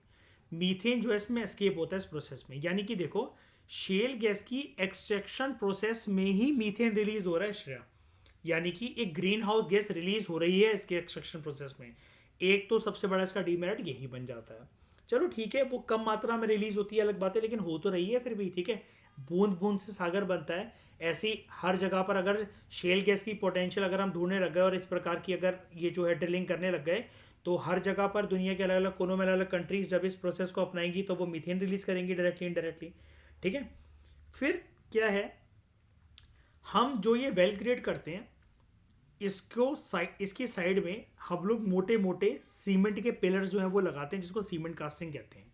क्यों ऐसा क्यों करा जाता है, there should be no visible leakage of fracking fluids from the pipe. जो भी हमने यहाँ पर इस पाइप के अंदर, अच्छा ये पाइप नीचे जाता कैसे चला जाएगा, ये जगह कैसे बनती चली जाएगी, अगेन जैसा कि मैं आपको इतनी देर से बता रहा था, through mixture of water, sand and chemicals, जो कि इस वेल में पंप करे जाएंगे। ये पानी जा रहा है, इसके साथ कुछ केमिकल्स है, कुछ रेत है, बार बार ऊपर निकाला जा रहा है, नीचे ऊपर नीचे, पानी को नहीं, मतलब एक स्ट्रक्चर होता है उसको नीचे बाहर, जैसे मैंने आपको बोरिंग की वेल के बारे में बताया, ठीक है।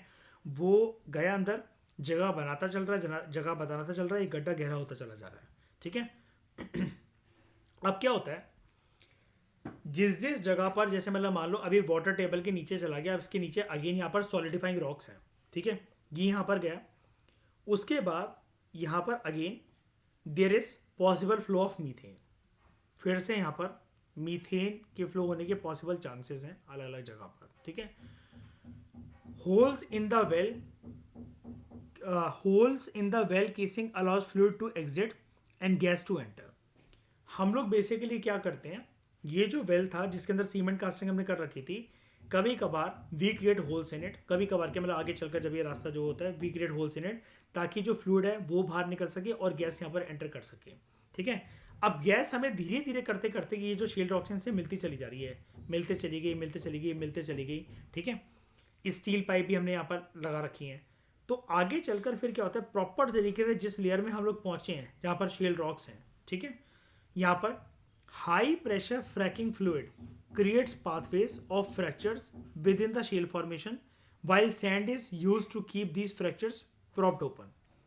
Gas flows from the fractures into the pipe. जो हमने फ्रैक्चर जो ये क्रिएट कर रखी है ना, ये जो यहाँ पर शेकिंग वाइब्रेशन जो हाई प्रेशर कंडीशंस के चलते जो शेकिंग होगी, जिसकी वजह से जो फाइनली ग्रेन्ड सेडिमेंट्री जो रॉक्स हैं जो कि क्रैक्स डेवलप करेंगे, इनके अंदर जो है वो शेल गैस जो है वो भरी हुई है, वो बेसिकली यहाँ पर आएगी स्टोर होते होते और ये फिर ऊपर की तरफ जाएगी। तो this is multi fracture horizontal drilling. Okay, अब यहाँ पर क्या है,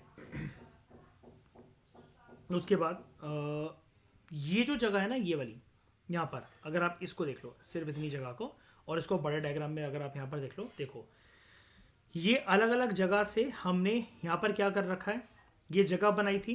तो ये क्या बोल रहा था, holes in the well casing allow fluid to exit and gas to enter. यहाँ पर हमने कुछ कुछ छेद बना रखे हैं जिसकी वजह से फ्लूइड बाहर निकलेगा और गैस यहाँ पर एंटर करेगी। ठीक है, हाई प्रेशर फ्रैक्शन फ्लूइड यहाँ पर मिक्स करी गई है ताकि ये जो है, ये जो रॉक्स हैं ये क्रैक कर सकें। ठीक है, उसके बाद कुल मिलाकर ये जो चीज़ हो गई, तो ये एक है water recovery tank. Polluted flowback water may be injected into deep storage well, recycled or sent to treatment plant. ठीक है, तो poorly treated flowback water has leaked into the drinking water। कभी कभार ये केस हो जाता है कि ये लीकिंग हो जाती है इसके ड्रिंकिंग वाटर में, और इसलिए कहा जाता है कि एक तो पानी जो है इस प्रोसेस में वो हो रहा है ओवर यूज, हद से ज़्यादा यूज़ हो रहा है, पानी ओवर यूज़ हो रहा है, और पानी जो है वो कभी कभार ड्रिंकिंग वाटर, नॉर्मल पानी भी नहीं, ड्रिंकिंग वाटर वो भी कभी कभार कंटैमिनेटेड बन सकता है, वो भी कभी कभार कंटैमिनेटेड बन सकता है। ओके, तो फिर अगर हम यहाँ पर देखें इसके कुछ प्रोसेस को अगर हम लोग वाइंड अप करें, तो सबसे पहले होल ड्रिल्ड इन शेल रॉक्स, फ्रैक्चरिंग फ्लूइड फिर मिलाई जाती है जिसके अंदर जो, और ये फ्लूइड है क्या, मतलब ये कोई अलग तरीके से फ्लूइड है नहीं, कोई अलग तरीके से फ्लूइड नहीं है, it is a mixture of water, sand and chemicals. ये वेल में डाली जाती है, उस गड्ढा जो हमने खोद रहे हैं उसके अंदर डाली जाती है ताकि आगे चलकर हम प्रेशर से जीत सकें और आगे चलकर वो गड्ढे को गहरा कर सकें। बेसिकली हमारा मकसद है शील्ड रॉक तक पहुंचना। ठीक है, the pressure causes the rock surrounding the pipe to crack. ठीक है, द प्रोपेंट्स, श्रेया अभी आप आई थिंक इसकी बात कर रहे थे यहाँ पर मिनट से, आपने यहाँ पर अभी मुझे बताया था ये आपने बताया था मुझे, hydraulic fracturing fluid carries proppant और sands for fracturing shale formation to release gas, है ना। हमें बेसिकली उसको तोड़ तोड़ कर जो है वो आगे बढ़ना पड़ेगा, है ना। तो proppants hold open these cracks to allow the trapped natural gas to escape. ठीक है, और gas flows up the well to be collected in storage tank. ठीक है, गैस वापस ऊपर की तरफ आती है, बहती है, ताकि वो स्टोरेज टैंक के अंदर कलेक्ट हो सके। यहाँ पर देखो, यहाँ पर गैस कलेक्ट हुई, ठीक है, ऊपर जा रही है। अब इसका एरो देखो, यहाँ से ऊपर से मिक्सचर जो डाला जा रहा था, अब ये गैस कलेक्ट करके ये यहाँ से ऊपर जा रही है स्टील पाइप के थ्रू। समझ गए पूरा प्रोसेस? समझ गए पूरा प्रोसेस? ठीक है, guar beans and its uses. Guar beans and its uses. Guar beans, ये जिसको अभी हम लोग यहाँ पर भी, गूगल भी हमें बता रहा था, कहाँ ये बता रहा था ना, मैं ये नाम दे रहा था, देखो, क्लस्टर बीन्स।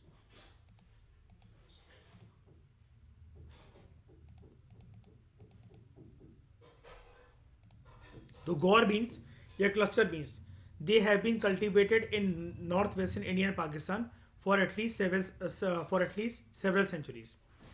ये एक annual legume होता है that grows well in variety of soil types and in arid to semi-arid climates. ठीक है, farmers take advantage of nitrogen fixing abilities of the Gaur plant. अब नाइट्रोजन फिक्सिंग एबिलिटीज अगर इसके पास है और ये लेग्यूम है, लेग्यूम एक दाल की वैरायटी वाले पौधों को बोला जाता है लेग्यूमिनस प्लांट। ठीक है, तो वहां पर क्या होता है, नाइट्रोजन फिक्सेशन अगर होती है तो नाइट्रोजन फिक्सिंग बैक्टीरिया भी होंगे जो कि काफ़ी अच्छे होते हैं इसके लिए।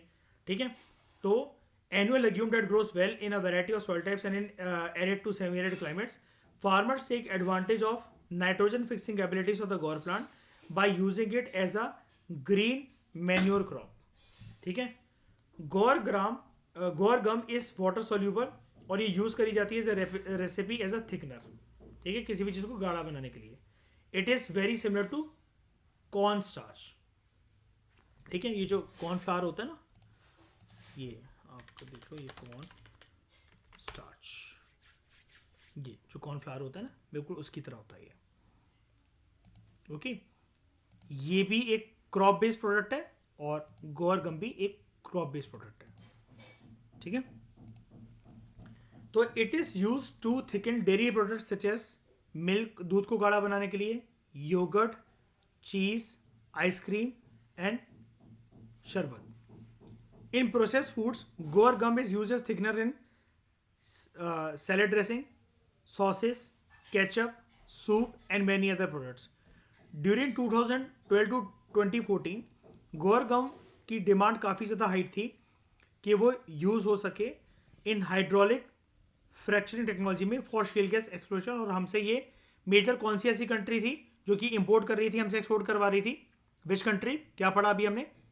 यूएस। शाबाश। और इंडिया गौर प्लांट की प्रोडक्शन में कौन से नंबर पर आता है? नहीं, गौर प्लांट की प्रोडक्शन में फर्स्ट पर, वो तो शेल गैस की प्रोडक्शन है। ठीक है, guar gum economies, primarily most of the world supply of guar beans was use as food for animals. पहले क्या होता था, ये जो गौर बीन्स है, हम ऐसा नहीं है श्रेया कि अभी हमने इसकी सप्लाई करना शुरू करी है, अब हमारा सप्लाई करने का मकसद बदल गया है। पहले जब ये सप्लाई करा जाता था, हमारा नहीं, मतलब दुनिया में जो भी कंट्रीज है जो सप्लाई करती हैं, हम भी सप्लाई करते हैं, तो वो एनिमल्स के लिए फूड के तौर पर यूज करा जाता था। ठीक है, for animals and people with small amount going to food processing industry. लेकिन लेटेस्ट ईयर्स में use of guar gum in hydraulic fracturing began to increase rapidly. और ये क्यों करा जाता है? हाइड्रोलिक फ्रैक्चरिंग में जो हम पानी बहुत ज़्यादा डालते हैं, वो किक ना मारे, और वो क्या बनाते हैं, हम उसको गाढ़ा बनाते हैं, यानी कि विस्कस बनाते हैं। राइट, यही है इसका रीजन।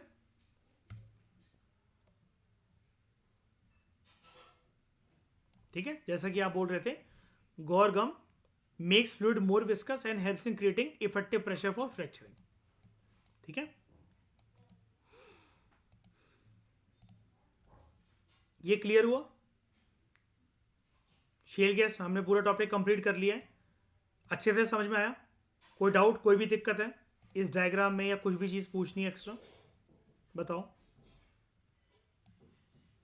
ठीक है, तो इस डिस्कशन में दोस्तों फिलहाल इतना ही। Thank you very much for discussion.